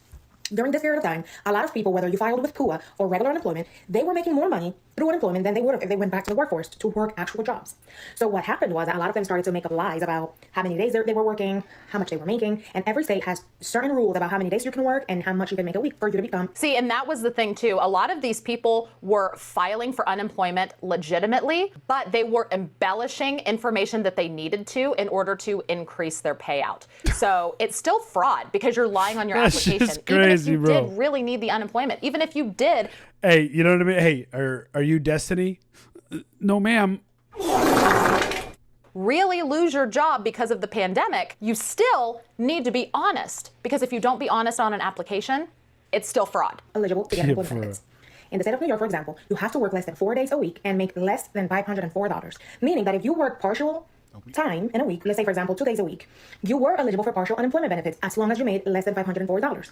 A lot of people weren't being honest about that. They were either receiving money under the table for jobs that pay you cash, but still receiving benefits, or bartenders, club promoters, and Amazon sellers fixing cooking books, bro. They went to different jobs and started getting their income from different jobs while still fighting for unemployment with the job that they applied for. And because there was so much backlog in the DOL, a lot of those things were just approved because we didn't have the staff and time to review everything detail by detail. Yeah, when all of that stuff was going down, they were trying to get people approved as fast as possible because people had no money. People were losing their jobs and they couldn't pay their bills. They couldn't feed themselves. So they were going through all of these applications so quickly, they really couldn't do all of the due diligence that they needed to in the moment. That's why it's coming back now years later and biting people in the ass, because now they got the time. Now there are offices looking into these programs to find the fraud, to hold people accountable. And I honestly love to see it. Here's the thing, though. You don't lie to the government. Now that those backlogs are over, we are backtracking to all those claims. And yes, they will get their money back. So now what the Department of Labor has done is that they're trying to find all those people who wrongfully applied for the benefit. Damn, she's talking so quick. Like, if I put that on regular speed, is that, like, still fast? Let me just put it on normal speed. Ready? Is she still talking quick? When they didn't qualify for it and are now trying to get their money back. And if you are penalized for it, for example, they are asking you to pay back. Best way out is to pay back the money. A lot of people got thousands and thousands of dollars through these benefits. So they want their money back. That's the way you get out of it. For those people who refuse to pay back. You know somebody that talks like that when they're talking, So. Well, obviously, anytime you commit a crime, you can get jail time. So if you refuse to pay. Yep. Refuse to pay or go to jail. Harsh but true. Breaking news, the Pandemic Unemployment Fraud Enforcement Act just passed, and this is why it's important. Roughly $100 billion is estimated to be fraudulent payments that occurred during the COVID-19 pandemic that was sent out from the United States government. $100 billion to be unemployment fraud payments? What? To United States citizens and not. And that is staggering. $100 billion in payments. $100 That is crazy. billion went to fraudulent unemployment. That's a huge number. This bill that passed will extend the statute of limitations to actually prosecute the people who committed fraud. This will extend the statute of limitations by 5 years, and the bill was mainly bipartisan inside of the House of Representatives. Yeah, so that's saying we extended the statute of limitations. So if it takes us 10 years to find out that you stole from the government, then 10 years after the fact, they gonna get you. With 83 Democrats voting for it as well. God so now the bill goes to damn. the Senate, and if it's verified, if it's confirmed there, then it will pass into law, and it'll extend it by 5 years to actually prosecute these people that ripped off the United States government and their taxpayers. So this is a huge win and a bipartisan win, because abusing and using taxpayer funds inappropriately is not okay. Now, I ain't gonna lie, the way they're picking these folks up for this PPP loan fraud and this unemployment fraud. She looks nervous. Loan stuff is crazy, but I'm sorry, I just don't feel sorry for people. I ain't gonna lie, I complained my ass off in 2020 about how people was getting all this unemployment. Me too. I was complaining too, like, well, to myself. You know what I mean? I was like, damn, all these people. And I know some of you resellers. I know some of y'all took the loan. Y'all defaulted. And getting all these PPP loans and shit like that. And my dumb ass sitting at work doing what I'm supposed to, working 60 hours and still doing 80 hours worth of work, and then still working at a local hospital on the weekend, and everything is hazardous, and we don't know if we gonna die from sitting here breathing in COVID-19. I can't wait the motherfucking day that a commercial pop up and they say, hey, were you affected by the COVID-19 pandemic and you never received any compensation? That's gonna be the day I feel the fuck out something, because guess what? That's gonna be my time to shine right there. I can wait on it. I did right, and I'm grateful that I did. I use my brain, because I ain't got time for nobody be knocking on my damn door about me done stole something. But when I say, hey, time I think these concentration camps, that's what the hell they're gonna be putting y'all PP loan fraud stealing asses at. So I'm sorry, I just don't feel sorry for nobody. I suffered doing that shit. I did my part, and that was it. I'm sorry, but I hope those who really did commit and do PPP loans for the right reasons, and I hope they do get their loans forgive. Some of y'all motherfuckers knew y'all was wrong getting all that damn money, answering them 3 questions. Good damn well y'all wasn't gonna pay for it back. Bye, y'all. Yeah, I remember when all of this stuff was going down in 2020. I remember, because I am an established business. I've been a business owner for decades at this point. I do have an established business, and I could have applied for the PPP loan. I do think, honestly, can't remember now. Swear. Yeah, I don't think it was the PPP loan that I applied for. I think it was like the EIEP or something like that. They were saying like, oh, everybody gets $10,000 if you own a business. They didn't fucking do shit. I was like, ain't nobody. They were like, if you need it for inventory, I was like, well, I'll use it for inventory. Whatever, I'll go out and use it. Psst, I never got approved for shit. Not one thing. Man, they said they were giving out for free and I still couldn't get approved for it. How's that? I don't remember. I think that I got the EIDL grant, and I think. See, she got the EIDL. I didn't get shit. I think it was $1,000. Nope, it was $10,000. But that was just like a grant that you applied for. I think I got it. 10,000, not 1,000. I honestly don't remember now. I really don't. But when it came to the PPP I have to look it loan, up now. Everybody that was like in my self-employment acquaintance circle was talking about going out and getting PPP loans, and I didn't do it. Honestly and truly, because I didn't need it, for one, and two, I was worried that it wouldn't really be forgiven. That was my thing, because with the PPP loans, you know, they said that they give you money so that you could pay employees. As long as you pay employees, then it's forgiven and you don't have to pay it back.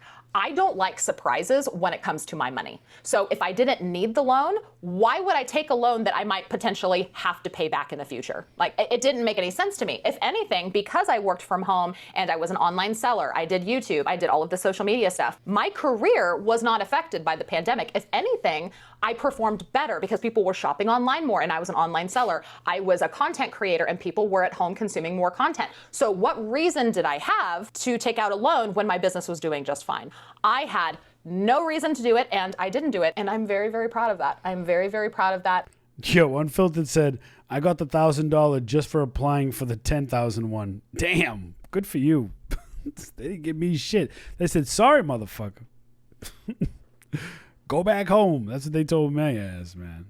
I'm proud that I got to fix this Botrix, man. I'm known as this Botrix too much. I have it because I'm streaming on multiple platforms, so it's literally, it's being triggered from multiple platforms. I have to fix that for next time. did not take advantage of something that was put in place that was easily able to take advantage of. I didn't do it, and I'm relating a lot to what the last woman said. I am proud of the fact that I didn't take anything out, and I am proud of the fact that I held my own and did what I needed to do during the pandemic without any help from anybody else. So that's a point of pride for myself. Well, I received an interesting document in the mail today from the IRS. Anybody else? If you're wondering, it was a 1099 for over $2,000 in unemployment benefits I apparently received in 2023. Go figure. Apparently, I am one of many people who this has happened to. Someone fraudulently filed an unemployment claim in my name, and they were paid out over $2,000. And now I've got to contact the IRS and complete an unemployment fraud form. Like, I don't have enough to do in my day. Like, I don't work full-time for the same company that I've worked for over 10 years for like 60 hours a week. I really could use that extra $2,000. And that's the other thing too. I really do think that with something like this, they need to make this entire situation, and when I say they, I mean the government, they need to make this a lot easier for people to handle, because have you ever tried calling the IRS? Bro, ever? horrible. It's a nightmare. That's why I begged my accountant to do Horrible. it. People are busy. We got shit to do. You really think that we want to sit on the phone and talk to numerous people to try to resolve the fact that our name was fraudulently used to collect unemployment benefits? No, thank you. We have better shit to do with our time. I really do think that they need to make access and resolving this kind of situation a lot easier than they do, because like she said, got better things to do. So y'all know the year during COVID that everybody was getting PUA and unemployment. Fuckers are paying them back. They took my federal! That's right. They will garnish your tax refund for any sort of unemployment money that you owe them, because back during the pandemic, people were taking unemployment money right and left. And many people claimed unemployment benefits. Of course, man. The government always gets their cut, bro. Always. Even if they never worked. And at that time, the government was giving out money to everyone. But later, they found out that if you didn't work or you falsified your documents or you did something shady, now they're asking for that money back. And you guessed it, if you don't pay that money back, they will garnish your federal tax refund for it. When I worked at my previous job, before the one I just got terminated at, I was informed during the pandemic that somebody was trying to file for unemployment underneath my social security number while I was working. My HR department reached out to me immediately and filed a fraud claim for me for that reason.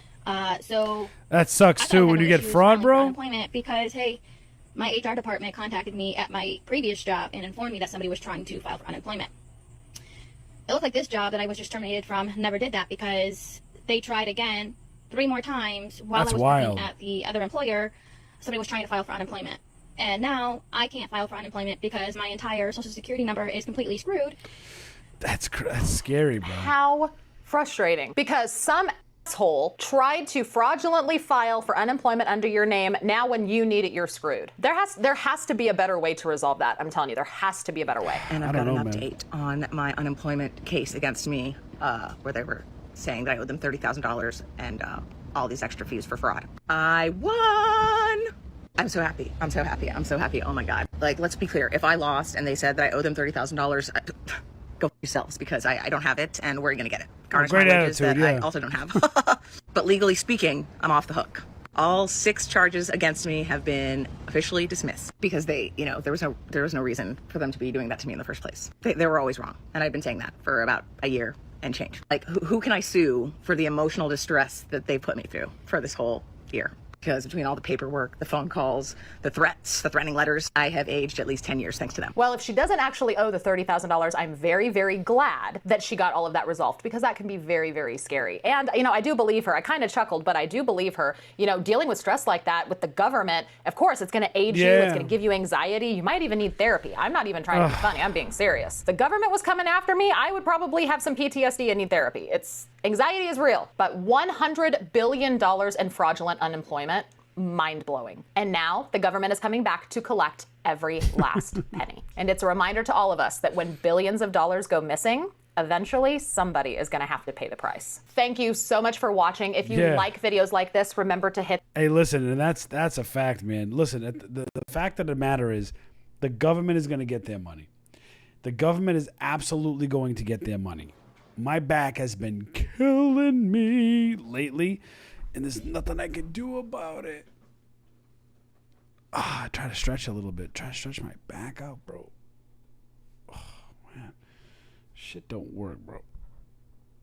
Now, somebody had said, remember you hear about the girl who live streamed giving childbirth on Twitch.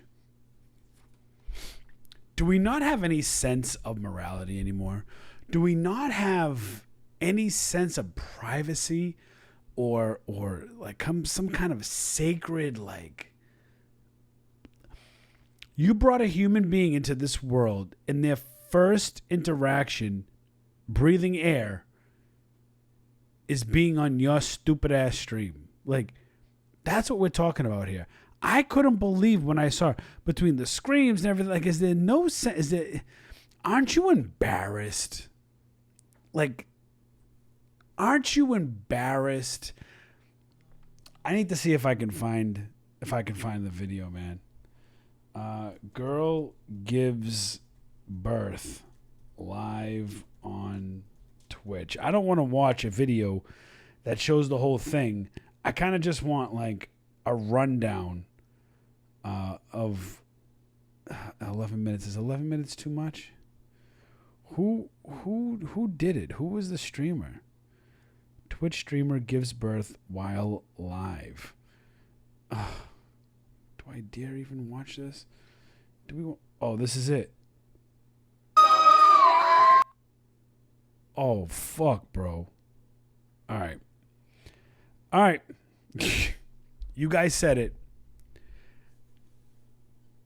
I'm going to put it on. And it's more of a reaction video. We don't have to sit here. But just like I'm looking at it right now, right? Check this out. Look. All right. I'm going to share this with you, okay? Twitch streamer gives birth while live. Okay? This is the still before we start the video. First of all, she's bent over giving natural birth. Okay? They're all staring at her like it's a spectacle. Look at how creepy the people on the fucking couch look on the sidelines. They look so creepy just sitting there staring on their phone, spectating at a woman giving birth in a fucking pool. This is a tragedy, bro. This is like straight up tragic. But since somebody said something, let's give it a watch.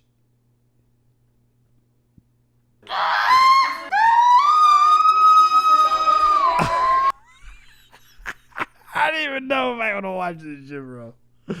I don't even know if I want to watch this shit, bro. Oh my goodness. Ladies and gentlemen, it's beginning to feel like we are living in an episode of South Park. Things that people have been like alluding to or making jokes about for years are beginning to just become reality. Like we saw it first with the whole like prank mumbo jumbo on YouTube. You know, 10 years ago, people were like, oh, when are we going to see the I pretended to kill somebody prank? And now we just see people actually try and kill people as pranks. They're not even pretending. And today, we're looking at something in the same vein. Guys, today is a first. With the amount of absolutely insane shit we've seen people do on live stream for absolutely no other reason than... This is fucking crazy. I just need to just say that off the bat. Just straight up. Make a quick dollar. You'd think we'd be reaching the point to where the content well of people doing wacky shit on live is kind of going dry, but they just keep filling her up. Ladies and gentlemen, the title of today's video is unfortunately not clickbait. A couple of days ago, a streamer known as Fandy live streamed her entire home birth. Fandy? I never heard of this streamer, Fandy. Has anyone ever heard of her? Fandy. On Twitch. It was a stream that lasted over 8 hours with over 50,000 live viewers at one point, with one of them being the fucking CEO of Twitch. And in my humble opinion, this marks the beginning of a... First of all, we're streaming on Twitch, and I have to tell you, the CEO of Twitch, and I could care less, he looks like a fucking creep, bro. The CEO of Twitch is so woke. He just you look at him, he looks like the 2025 version of the Colonel of KFC. Like, he just looks like a creep. He doesn't look like somebody I would leave my daughter alone with, okay?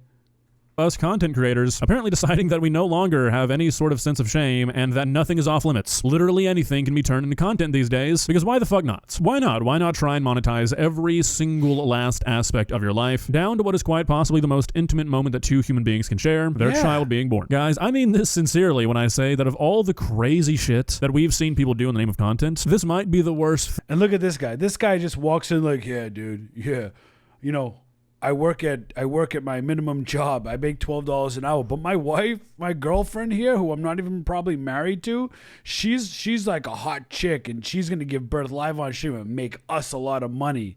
Because I'm a simp. I'm a little cuck. I actually watch. You know what else happens too? Is I'm gonna watch after this. After she gives birth, I'm gonna watch her get banged on OnlyFans.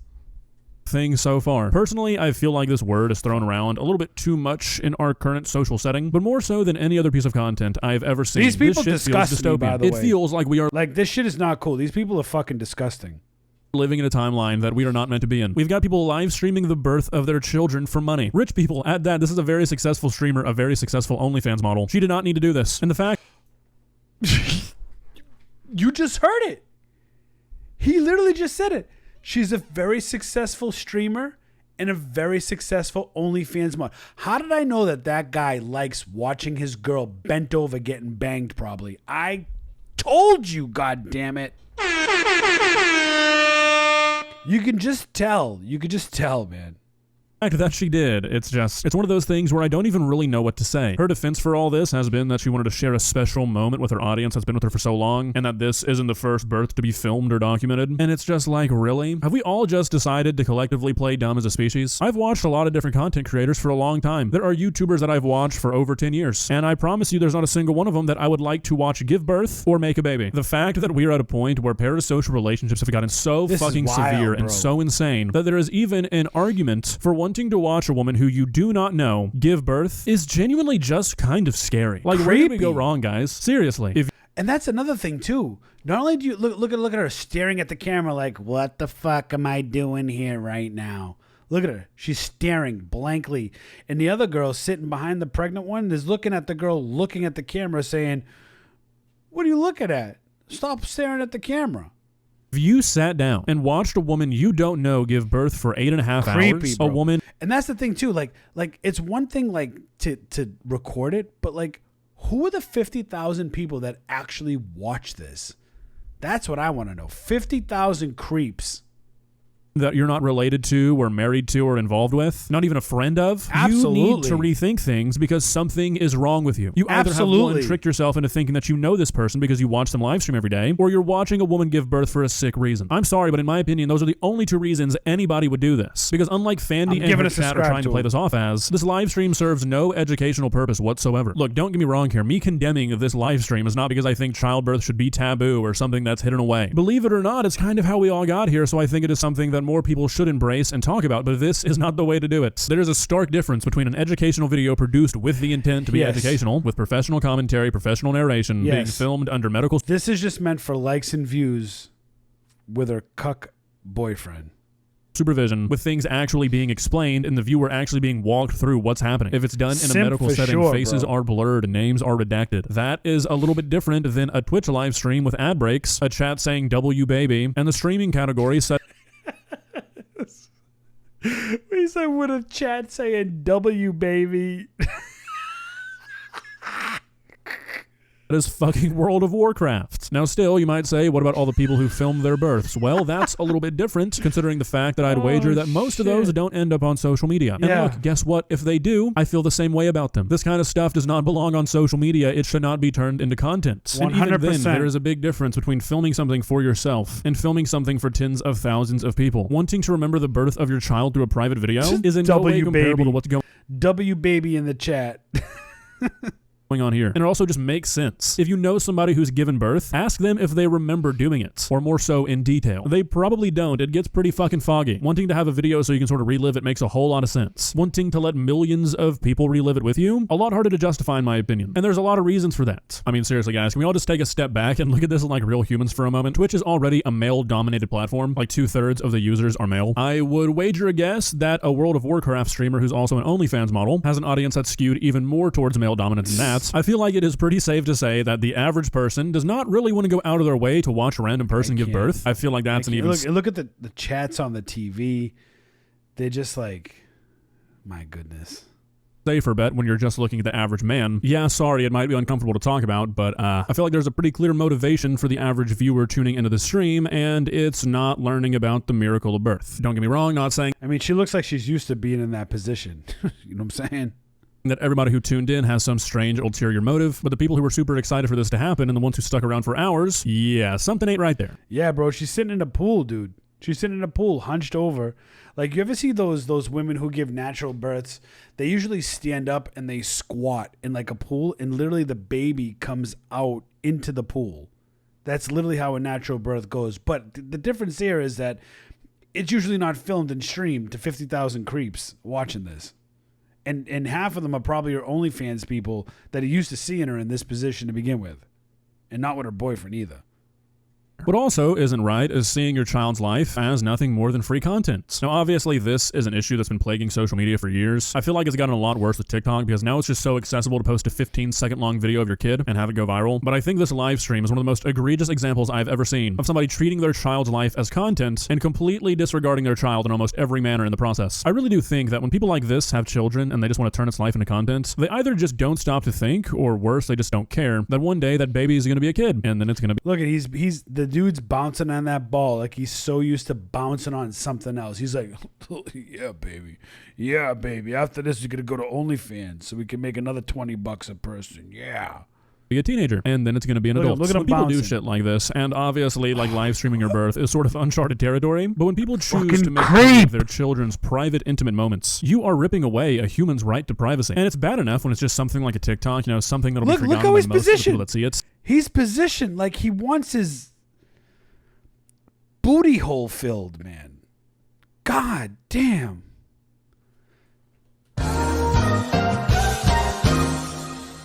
And that's all, folks.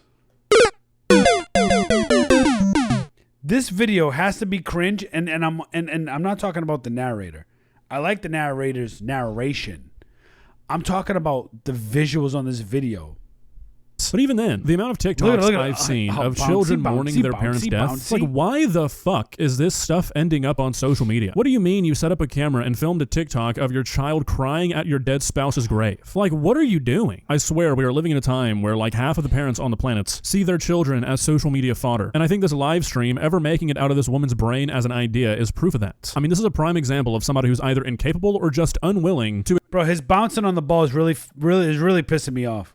Acknowledge the fact that their kid is gonna be a person with a life and feelings and desires. And I don't think there's a single person on the planet who would be like, yeah, if I could just go back and do it all over again, the one thing I'd change is I would really try and make sure my mom live streamed my birth. Like, nobody wants this. And if these two would have gotten out of their crazy influencer bubble, they would have figured that out pretty quickly. But I honestly just don't think they cared to, because I'm pretty sure they knew. Seriously, I feel like half the motivation behind doing this had to have been just the shock factor of it all. They knew it was gonna get people 100%. talking. And to them, I guess that's more important than their child's privacy being breached from the moment they take their first breath. It's just pathetic to me. It's disgusting. I just don't understand how people can get this desperate, this hungry for attention, this hungry for money. I would say that Twitch should step in here and do something about this, but considering the fucking loser CEO was in the chat, I doubt that's gonna happen. I just...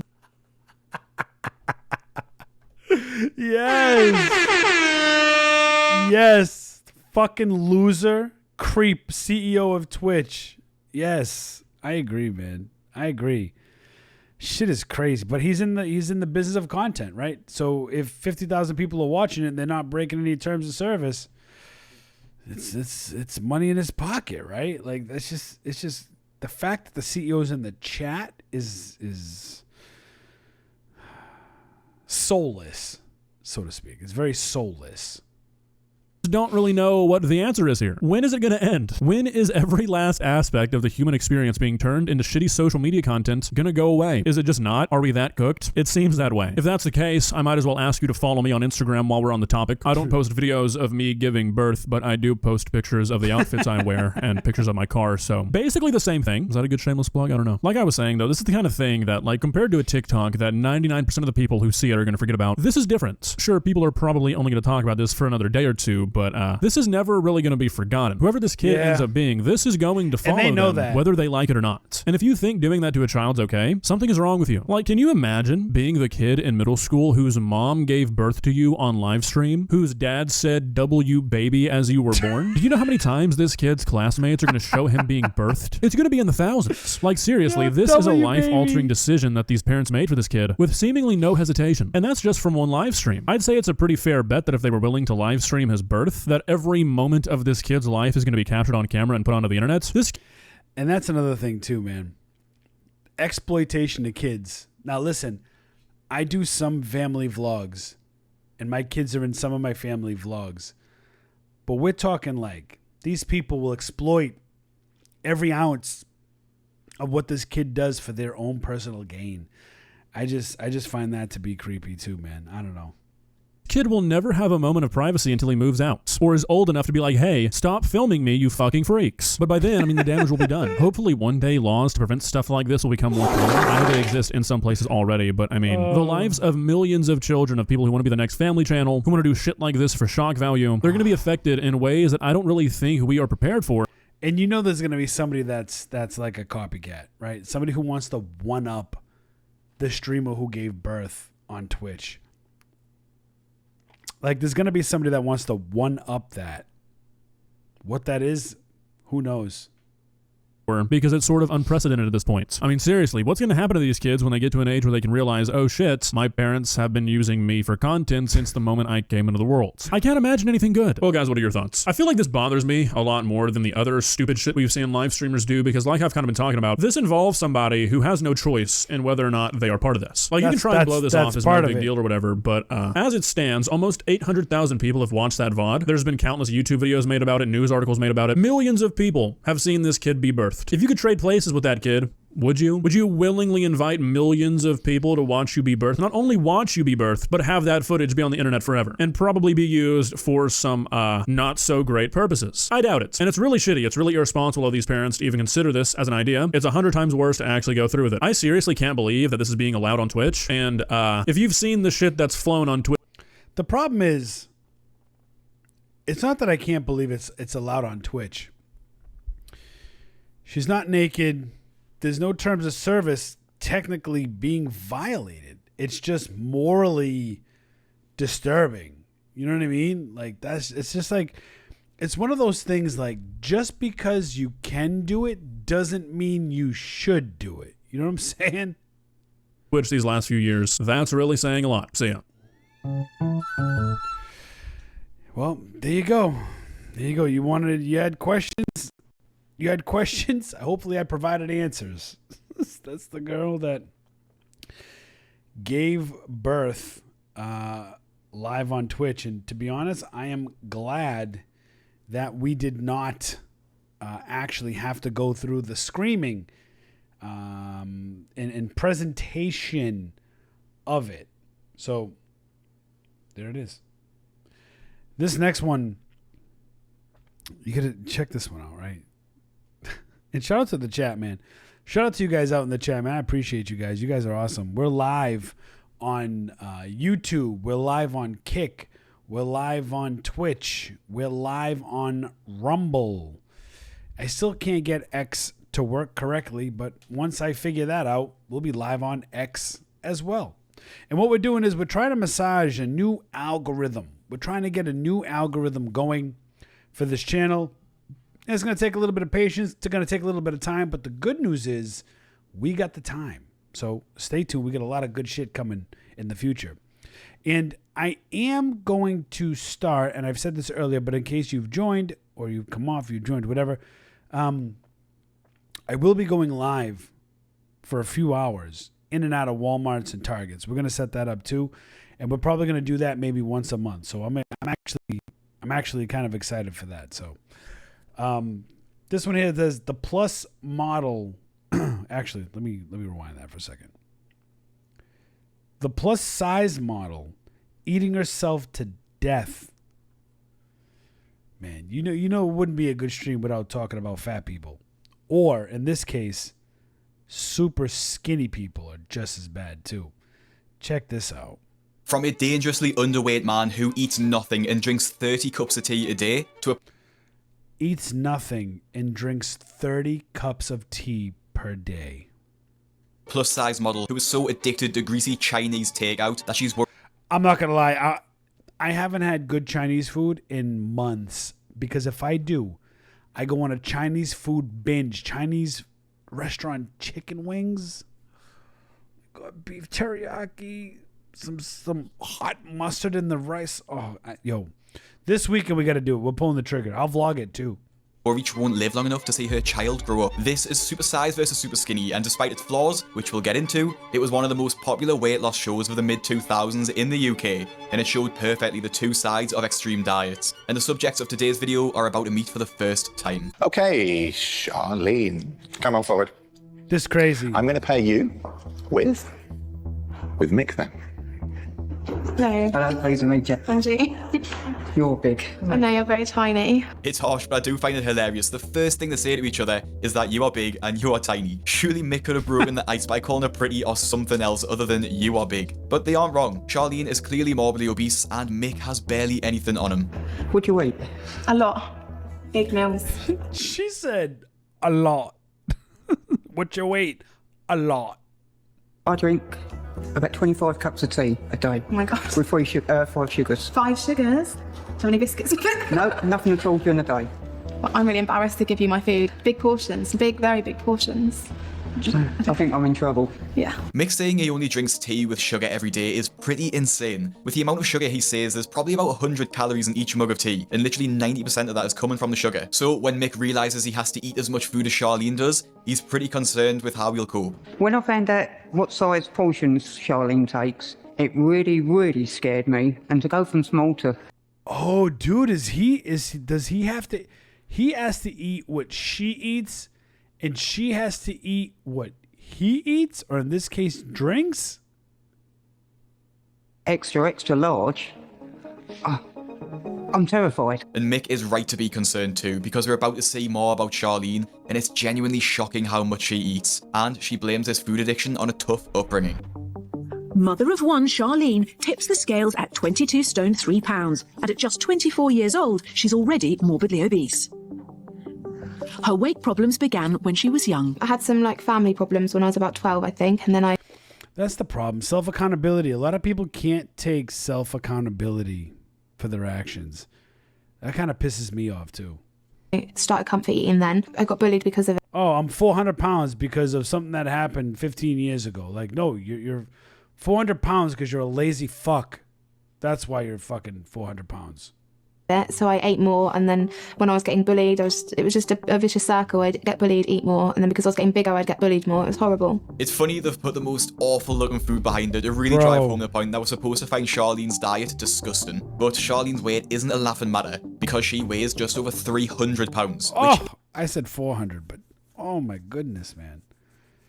That's crazy, bro.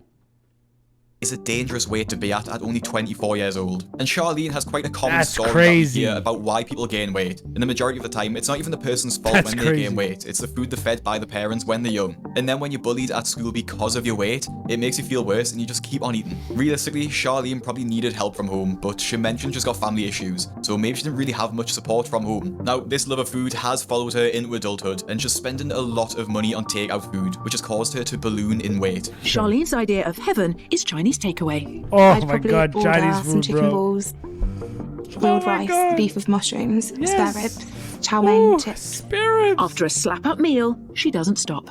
Oh, shit looks so good, bro. I want some Chinese food, bro.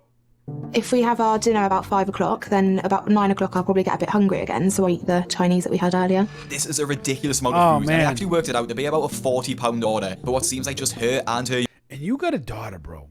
Like, I've been thinking about my life with my daughters, and I've been really trimming out a lot of the stuff that I eat, and I've been exercising more and all that stuff. You know, oh my goodness, I don't know. I do want some Chinese food though. I'm just saying, bro. A young daughter, and if she was doing this most nights a week, she could be spending hundreds of pounds on just Chinese food. And it's her young daughter who serves as the driving force for Charlene's weight loss journey too, and the potential to have another baby. It doesn't work, Maisie. This Bro, is look. to be slim. Oh my God, bro. Just that image alone, bro. That sums up this whole video.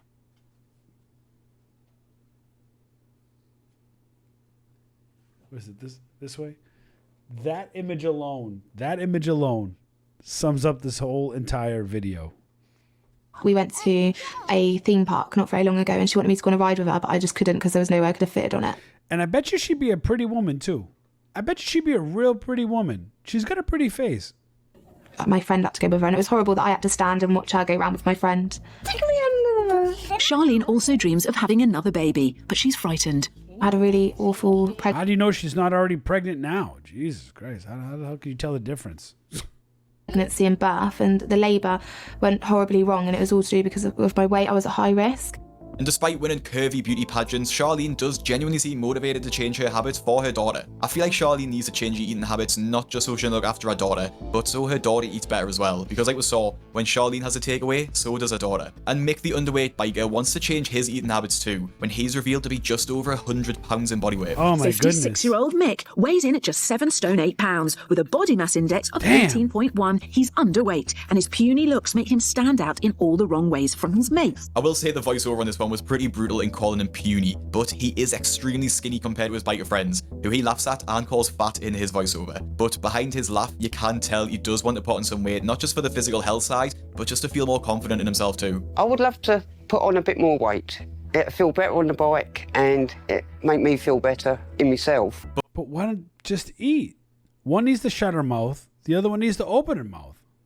But the reason for his extremely lightweight is because, quite the opposite to Charlene, he just does not eat any food during the day at all, and that's not an exaggeration. The only food we actually see him eat is a sad cheese and tomato sandwich on the night, which will barely have any nutrition, and certainly not enough protein a man of his age would actually need. Mick also claims he's been the same weight and waist size since he was just 12 years old, which just confirms how deep-rooted his avoidance of food actually is. Fueled by sugary tea during the day, Mick's convinced himself he can't eat. I like food, but I just don't need food. My stomach just don't want to know. Mick's addiction to 25 cups of tea with sugar every day has decimated his appetite, and soon 25 cups of tea. So let's just say he gets up at 8 in the morning, right? And let's say he goes to bed at 10 at night, right? So what's that? 14 hours? 14 hours divided by 25, 25 divided by 14. That means he has almost 2 cups an hour.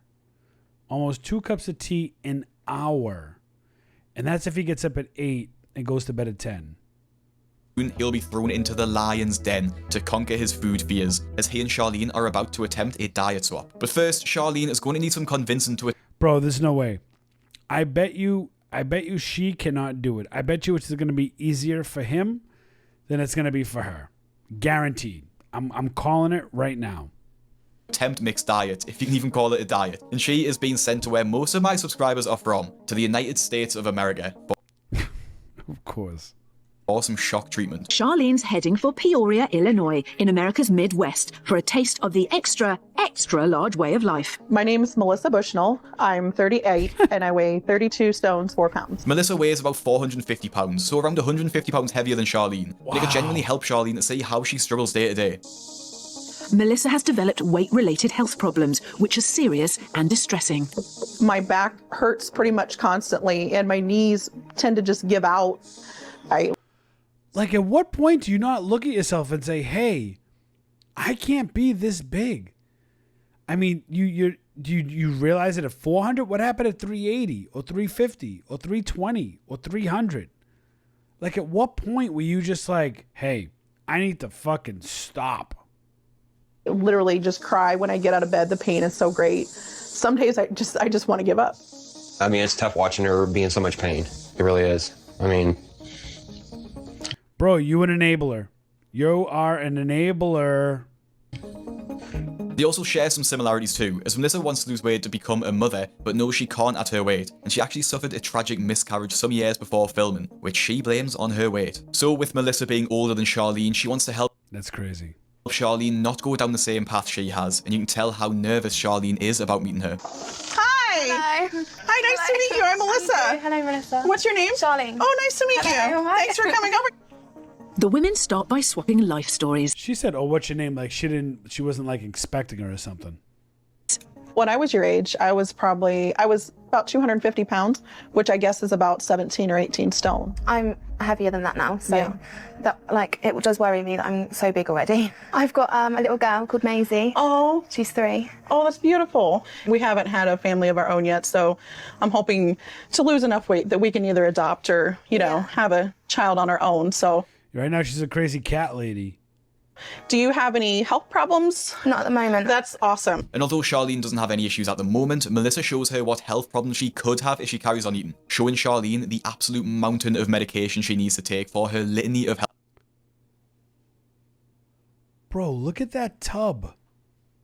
Health issues. This is a diabetes pill, and then I have a high blood pressure pill, a thyroid pill, a water pill that kind of helps keep the fluid off me, and then I have the broken up one is for inflammatory, like for your joints, and a cholesterol pill. All these things pretty much have to do with my weight. A lot of the medication that Melissa takes is a direct consequence of her being overweight. Dude. But now Charlene is obese but doesn't have high blood pressure issues or diabetes. But if she keeps her weight up, she will undoubtedly run into these issues. I covered this in my video about fat activism, but the Healthy at Every Size movement would look to Charlene as a case study. She's obese with no current health issues, so the Healthy at Every Size movement would use Charlene as proof that you can be fat while being healthy. But they don't realize that Charlene is literally a ticking time bomb, and it's only a matter of time before she gets diagnosed with a weight-related illness. And after spending a day with Melissa, Charlene tells the cameras that it has helped change her mindset. Yeah, definitely going to make some changes. This is the most positive that I've been about losing weight, and this has helped me, and this is always going to stick in my mind meeting Melissa.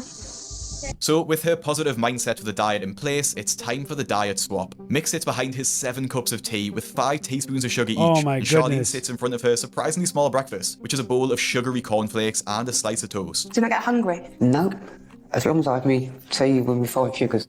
Mick has a large bowl of sweetened cornflakes and a thick slice of buttered toast. This is 35 teaspoons of sugars right here.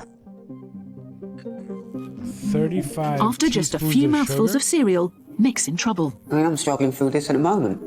It's crazy that Mick is struggling with this. He's had 5 spoonfuls of cereal. Generally, my 4-year-old niece has more food than him a day, and it's actually scary that he can't manage this. Are you going to try any of the toast? I'm absolutely full. You're full already, it's crazy. What I've eaten this morning will do me until tomorrow night.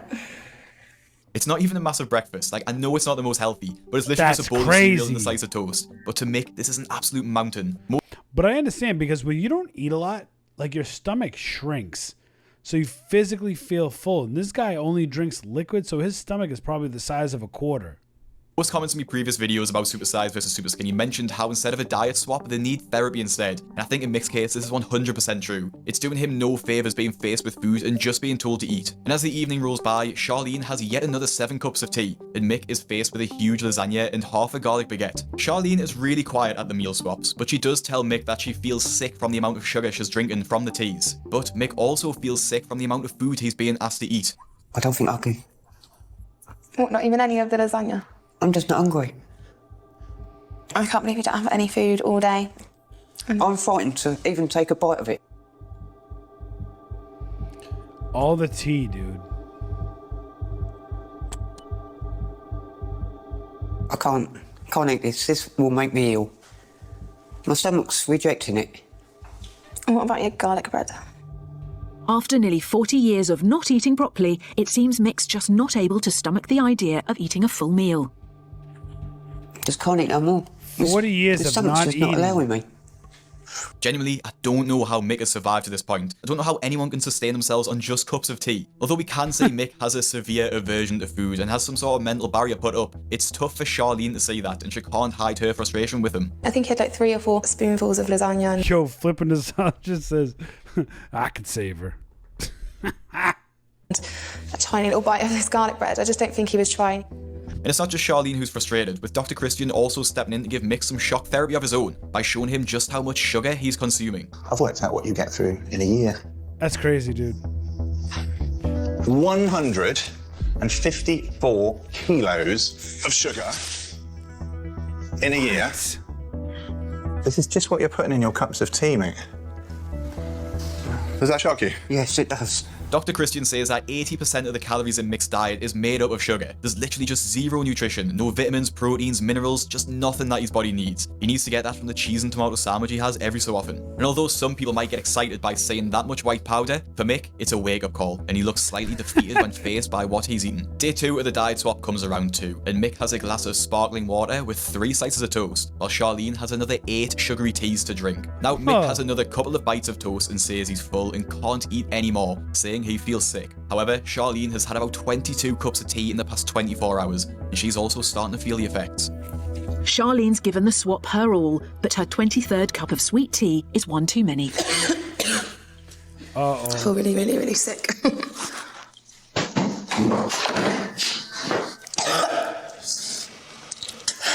Throwing up all liquid, bro. You okay? Yeah. Just get you a glass of water. Hold on. The fact that his diet has literally made Charlene sick makes Mick realise how hard Charlene has been trying to fulfil the diet swap. Truthfully, I don't think I'm trying as hard as Charlene, but my brain's saying do it, but my stomach is telling me no. Now, although Mick says he's trying his hardest, probably because she feels like she's pushed her body to its limit, Charlene again is angry at Mick for what she feels like is a lack of effort.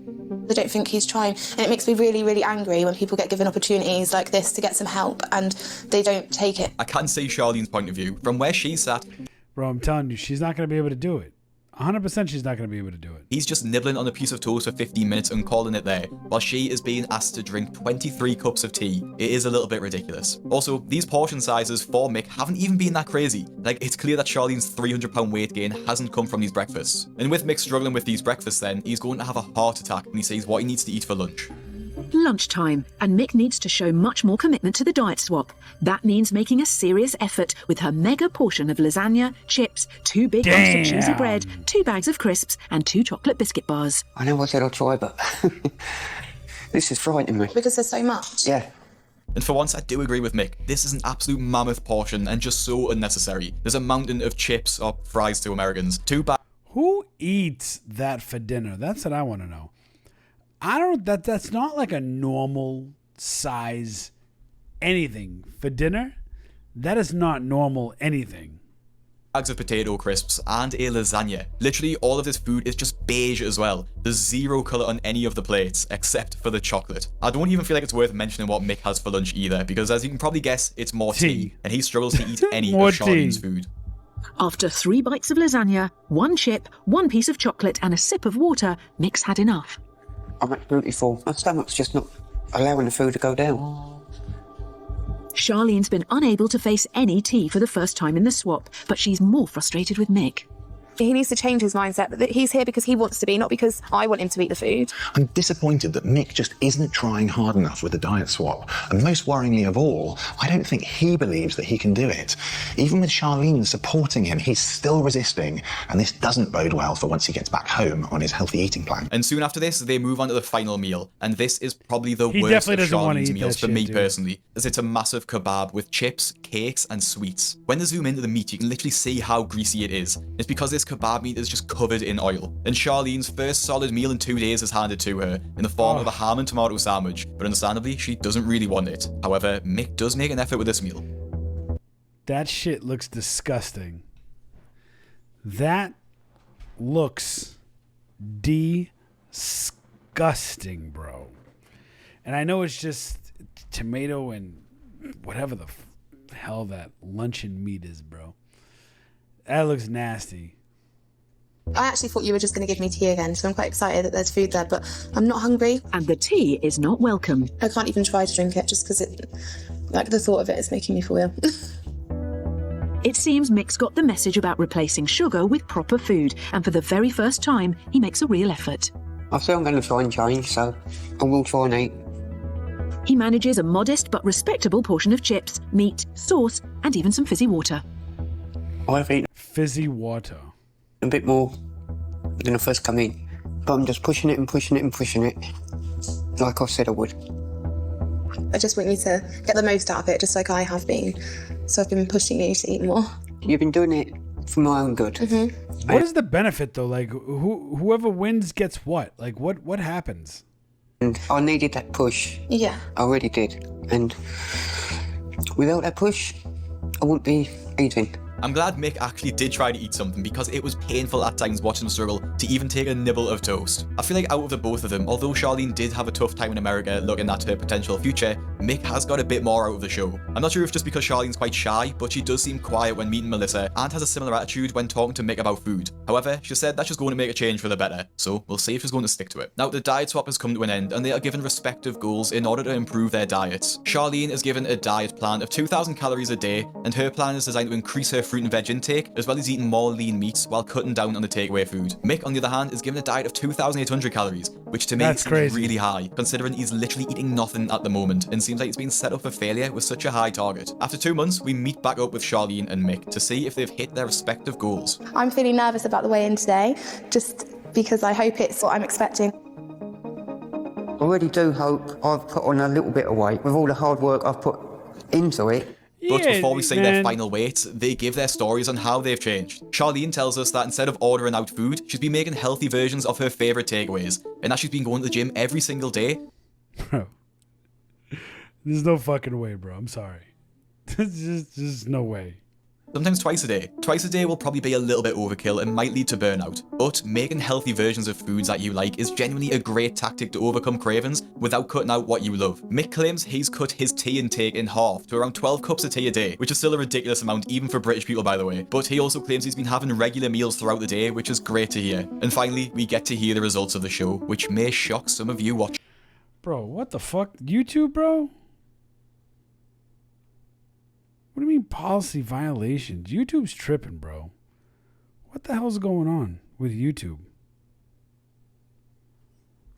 How are you? Oh, fine, thank you. You look really well. So do you. So have you been able to cut down on your tea and your sugar? 12 cups a day and only 3 sugars. That's really good. Have you cut down on your foods? Yeah, definitely. I've cut down.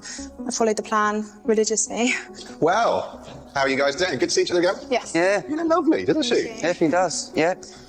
So, this is the big moment, when you find out, has all the hard work that you may or may not have done, Mick, paid off? So I'm going to choose you, Charlene, first. Do you think you've lost weight? I hope so. You hope so? What would you like in an ideal world? Like a stone? Well, you have lost a stone. You actually have lost 2 stone and 2 pounds. Oh my God. Oh my God, indeed. How do you feel about that? Really good. Congratulations. Really good. What do you think, Mick? Oh, well done. 2 stone, 2 pounds is phenomenal. And you know how you said your clothes were feeling a little bit looser around the middle? That's because you have lost 8.5 inches from around your tummy. It's crazy. That's a lot. Yeah. You've done fantastically. Yeah. Well done. Thank you. Right, so Mick, you've got to It's my turn. match that sort of a standard. Do you think you're going to do it? Crazy, dude. I hope I have. That's a bit of a result for you. A bit. That's good then. It's more than good, Mick. You put on half a stone. Wow. Half a stone is a huge amount. That's good. In such a short time. 7 So pounds, those changes okay. you made are working. Weight gain is possible. Even if you're a little bit older and more stubborn and drinking gallons and gallons of tea, you can still do it. And you have. What do you think, Charlie? Yeah, that's really good. Well done. Thank you. You think you'd do that? You didn't really, did you? I didn't think I could do it. To be honest with you, Charlene, nor did I. And honestly, I was blown away to hear how much weight Mick had put on, especially considering Dr. Christian was teasing that he'd made no progress. And obviously, I was very impressed with how much weight Charlene had lost, and it's pretty clear that she's been sticking to her plan. Honestly. Yeah, bro, look, at the end of the day, man, at the end of the day, to give a bigger person a skinny person diet and to give a skinny person a bigger person diet, the skinny person physically probably can't get a lot of the food that they need just because it's just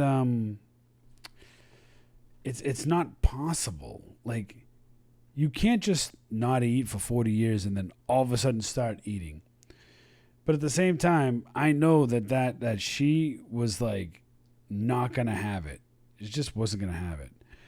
So YouTube interrupted my stream, and I'm waiting for it to come back because they said YouTube is just really becoming a pain in the ass, to be honest with you. So it got interrupted. We're still live on Kick, Twitch, Rumble. But for whatever reason, the stream is still stream suspended. And I got something that said, hey, it'll be re-enabled when you're done. And we're done. So, well, with that one anyways. But I got an email from friggin' YouTube that says, let me see. What did I get? I got something.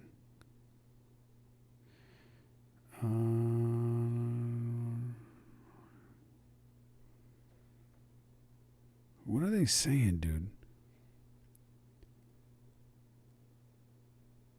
Repeated warnings possible. What are they talking about? They just ended the stream on YouTube because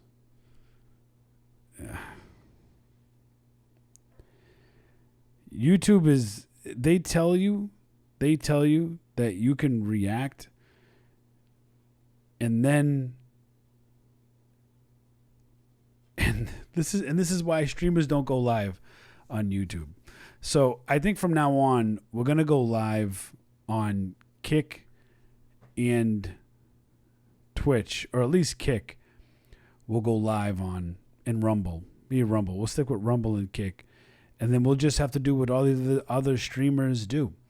They go live on the other platforms, and then they upload videos to YouTube, because YouTube is just not friendly.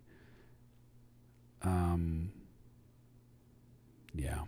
So whatever. It's crazy. It's ridiculous. But okay. If that's what they want. Warning. They actually gave me a community guidelines warning.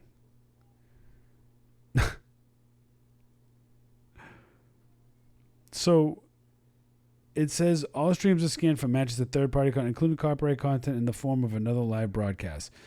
When third-party content is identified, a placeholder image may replace your live stream.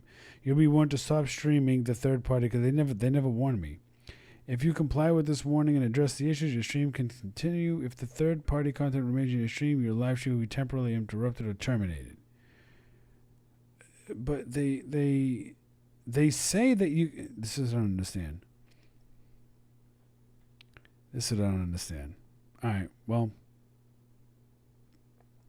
Fuck them. The show goes on, right? The show must go on. We're just going to have to go live on Kick or Twitch. Let me make a post here.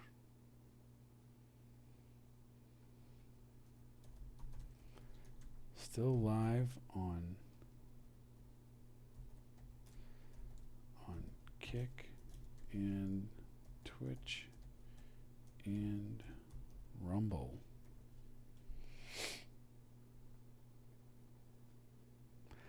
Unbelievable.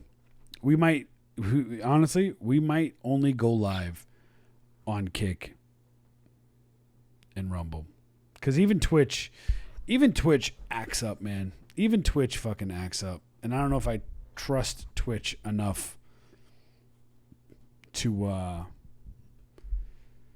fuck around and find out. So I haven't put much effort into Kick, Twitch, or Rumble, which is why we haven't really built an audience on those platforms yet.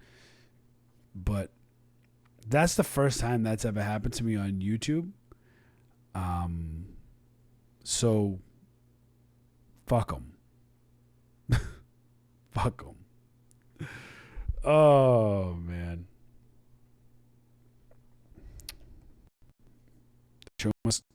Show must go on. Check this out, right? This is the rideshare guy, aka Sergio. And they are Uber cheerleaders. They like cheerleading for the platform Uber. You know, the rideshare. They have Uber, Lyft, etc. And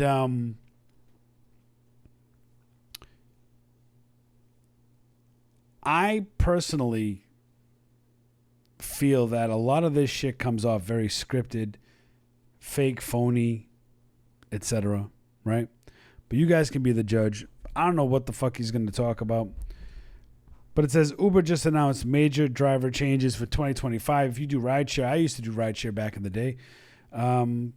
Even as earlier as this year. Extra money, weekends, whatever it is. It's pretty cool. But Uber sucks lately. It just sucks.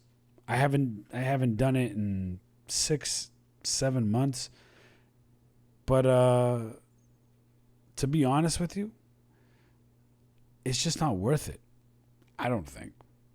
Let's see what this dude got to say, though, because sometimes he pisses me off, man, Sergio. His name's Sergio.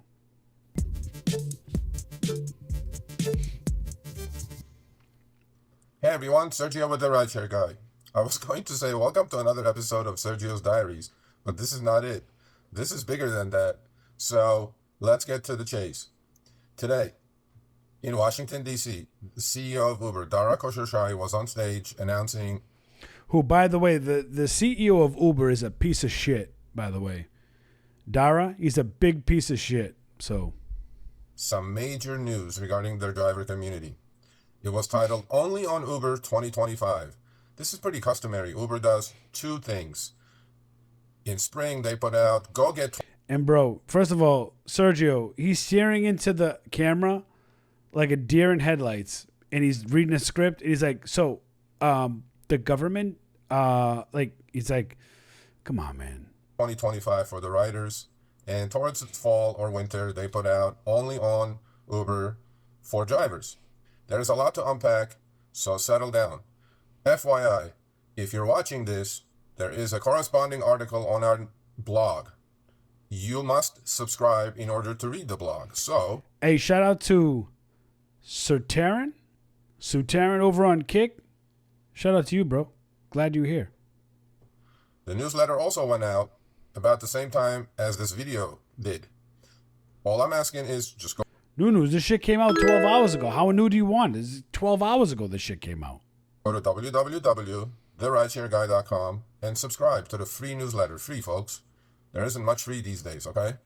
So there are some things in this package. It's a big package, folks. There are some things that I really like. There are some things that are meh. And then you will have to make up your own mind regarding all these changes. So let's get going. The things I like, I'm going to save for the best for the last. I'm going to save it for later. So first, these changes are what drivers ask, according to Uber. As you guys know, there is Uber Crew. Now, I've attended a couple of these Uber Crew meetings. I'm not sure. I don't think they come anywhere near Uber Crew Money Club. But what the hell is that to shit? Uber, they listen to the driver community. Oh, it's like that Uber club. It's something fucking stupid, I think. And they made these changes. Let's see what you guys think about it. Please comment below. And if you do want to reach out to me, my email is sergio@therideshareguy.com. So, to start with, Uber is piloting digital tasks. And you can see Uber he's has been reading doing off this a around script. the globe for a while now. They're saying that you don't have to be just driving and delivering to earn money on Uber any longer. There is a new way within the app you can earn some money. AI-powered microtasks, they're calling it. They're going to be in the app. Now, if you do go to the article that I wrote and it was just published, you will see screenshots of what I'm talking about. So these AI-powered tasks are going to be, they're not going to need any education. They're not going to need any experience. Now, will they replace you driving or delivering, getting tipped? Absolutely not. But if it's a day that you're not driving, you may earn some bucks. You may earn a few dollars doing this. It's a pilot. It's not for everyone yet, but shortly it should be. So drivers have asked that they want to make some money while they're not driving. Well, here's your choice. Here's your chance. What this is actually is that AI labeling. Okay, Uber has been testing this around the globe. It seems like it went well. They're bringing it to the US. It's a pilot, so if it's not in your app, don't get frustrated. It will be shortly. Second thing, for drivers, trip experience updates, and for couriers as well. We talked about this on Show Me the Money a few times already. In fact, we talked about it just this past Tuesday. Uber has released their smarter navigation tools. That's what they're calling it. So don't, shoot the messenger. I'm just a messenger here. As you all know, we used to have gray clouds of doom covering our maps, unless search showed up, which is very rare, especially in LA. Yeah, Uber had these gray clouds, and these gray clouds were supposed to signify on the app that you were in a busy or not so busy area. That's literally what it was. I'm at. What they did is they changed the colors completely now. Now they introduced all kinds of colors, right? This is going nationwide, by the way. They piloted it. Uber Crew folks, I guess, liked it. And now it's going nationwide. Drivers nationwide will have access to the new rides heat map. I'm sure most of you already have seen this. Which is trash, Show Me the Money. by the way. It's yellow for slow, orange for busier, and red for very busy. Meaning, And I gotta tell you, even though it's red, you could be sitting in the middle of that thing. It ain't fucking real busy, bro. It's a crock of shit, dude. your expectation of what chips and how soon you would get a chip. Now, is this good for veterans? Not sure. I already know where it's busy. I already know when and where to work. But for newbies, I think this is a good tool. The other thing they have done is they have changed the surge colors. Okay, surge colors are now pink and purple. Well, that reminds me, are they copying Lyft here? I am not sure. What do you all think about this, the smart navigation tools, and what do you specifically think about the new rides heat map? I'm not sure. I think that they went overkill here.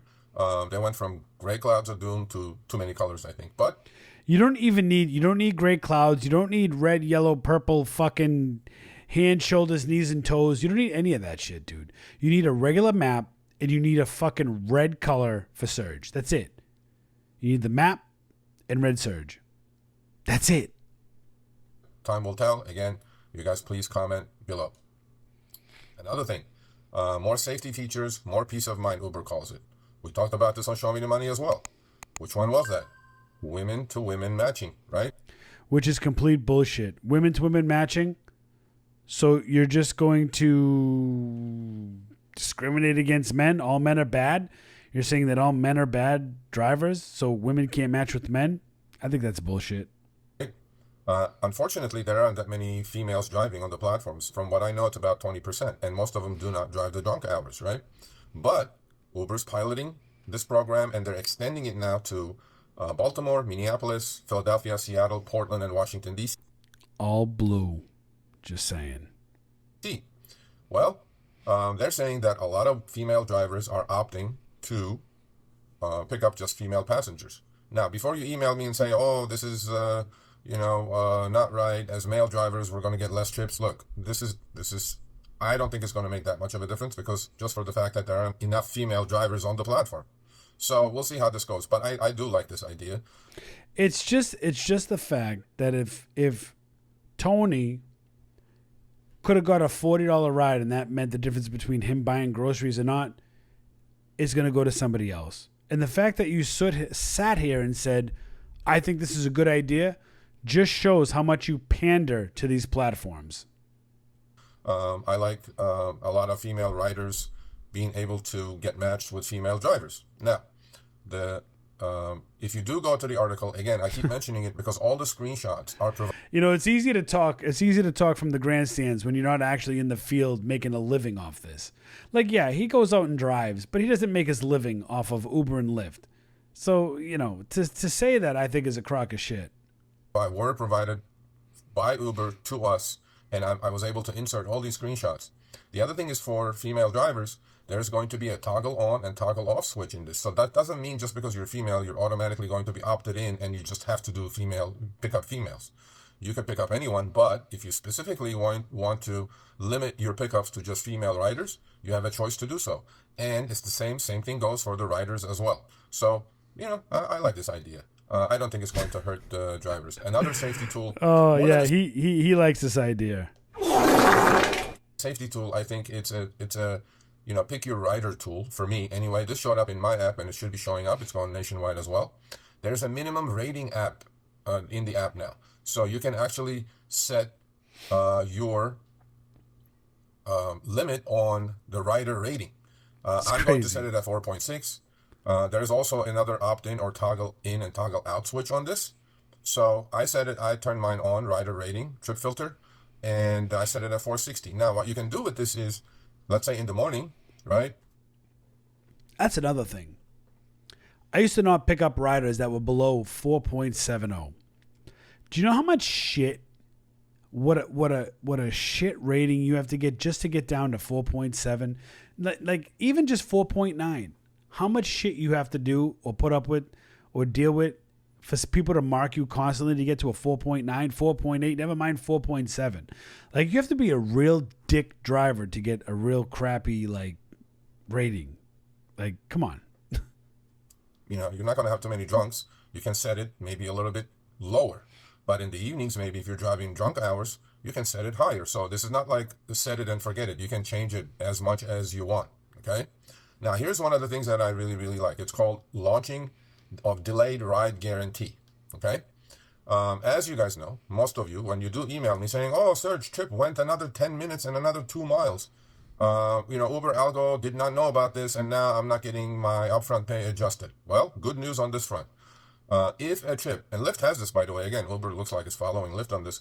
Uber says that for unknown reasons, sometimes trips go longer in duration or distance. Uber says if a trip goes longer than 5 minutes, this is not just waiting period, folks. As you know, when you go pick up your rider, there is a few pennies that they pay for waiting. This is above and beyond that. Let's say you took a trip, and Uber app upfront info was that it's going to take 30 minutes. Well, what if it took 45 minutes? So again, 5 minutes is on you, but for those 10 minutes, you're going to get paid. Now, I don't know the details. Uber did not tell me the details of how much you're going to get paid. So, for instance, if you when you pick up a Uber ride, I used to do XLs, which would carry like 6 people, right? They paid pretty good. XL, you would have to wait, I think 3 minutes or 5 minutes. 3 or 2 minutes, and then you'd have to wait another 5 minutes. So you're sitting there almost 8 minutes for like $2. It's like, it is bad. But the fare is automatically going to get adjusted up because the trip went longer than anticipated. So I think that's a good thing. It's called delayed ride guarantee. I'm looking at my paperwork because this is a lot of stuff going on. Okay. Now, for drivers, for a lot of us, tipping has become a major source of income. Okay. And we talked about on Show Me the Money countless times how you could earn more tips. To start with, obviously, is having a clean car, right? But now on iOS, and what Uber is going to do is going to remind riders who just got out of the car in their screen in the front, they're going to put a reminder on the live action screen. Okay. I think that's a pretty good deal, right? They're going to remind riders, hey, do you want to tip your driver? I think that's pretty good. So let's see what else. It's better than nothing. We got more. We got a lot more.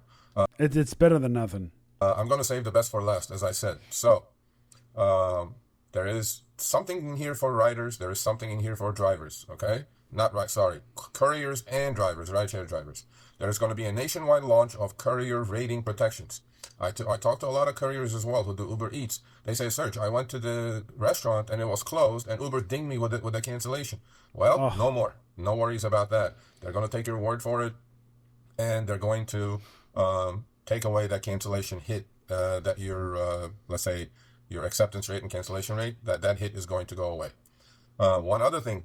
Now, this has been going on for a while. There is in-app deactivation appeals. I don't know what you all think about it, but I think the system is a little bit better than what it used to be.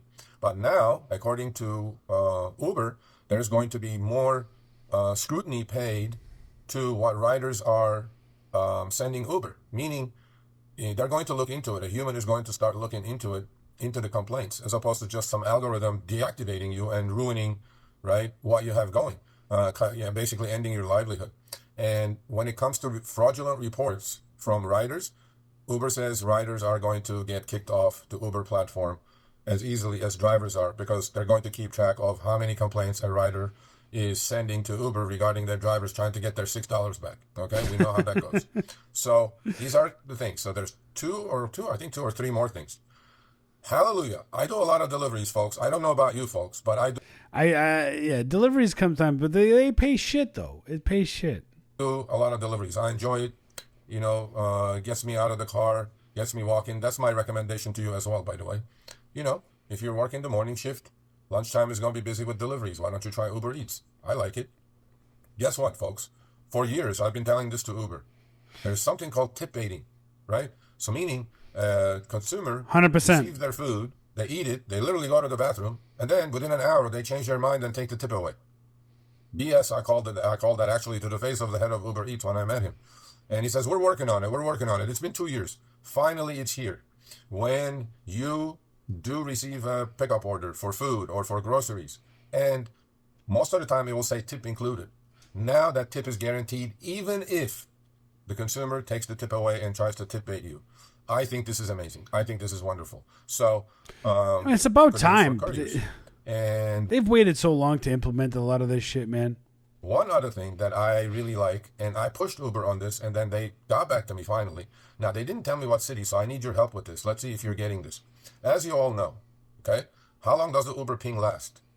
We looked into it. We actually measured it. It's exactly 10 seconds, and Lyft is 15 seconds. While you're driving, right, by the time you look down, you already lost 2-3 seconds. You're down to 6-7 seconds. You have to figure out if this next trip that you want to take on is a profitable one or not. Okay, what is Uber doing? Finally, they listened, and they're in some cities, they said, they didn't tell me which, so I need your help. Email me, sergio@therideshareguy.com.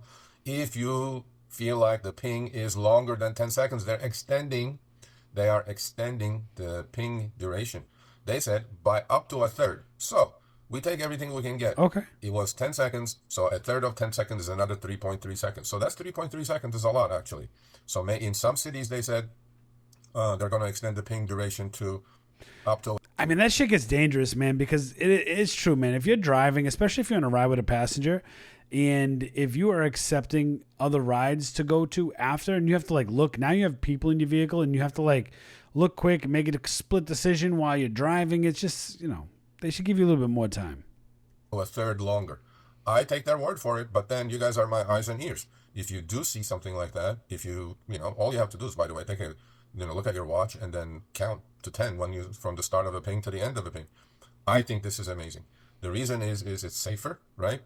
We have more time to digest the offer. We have more time to analyze the offer, and then we can make a profitable decision for ourselves. Okay. Let me scroll through my article because, again, please go to www.therideshareguy.com.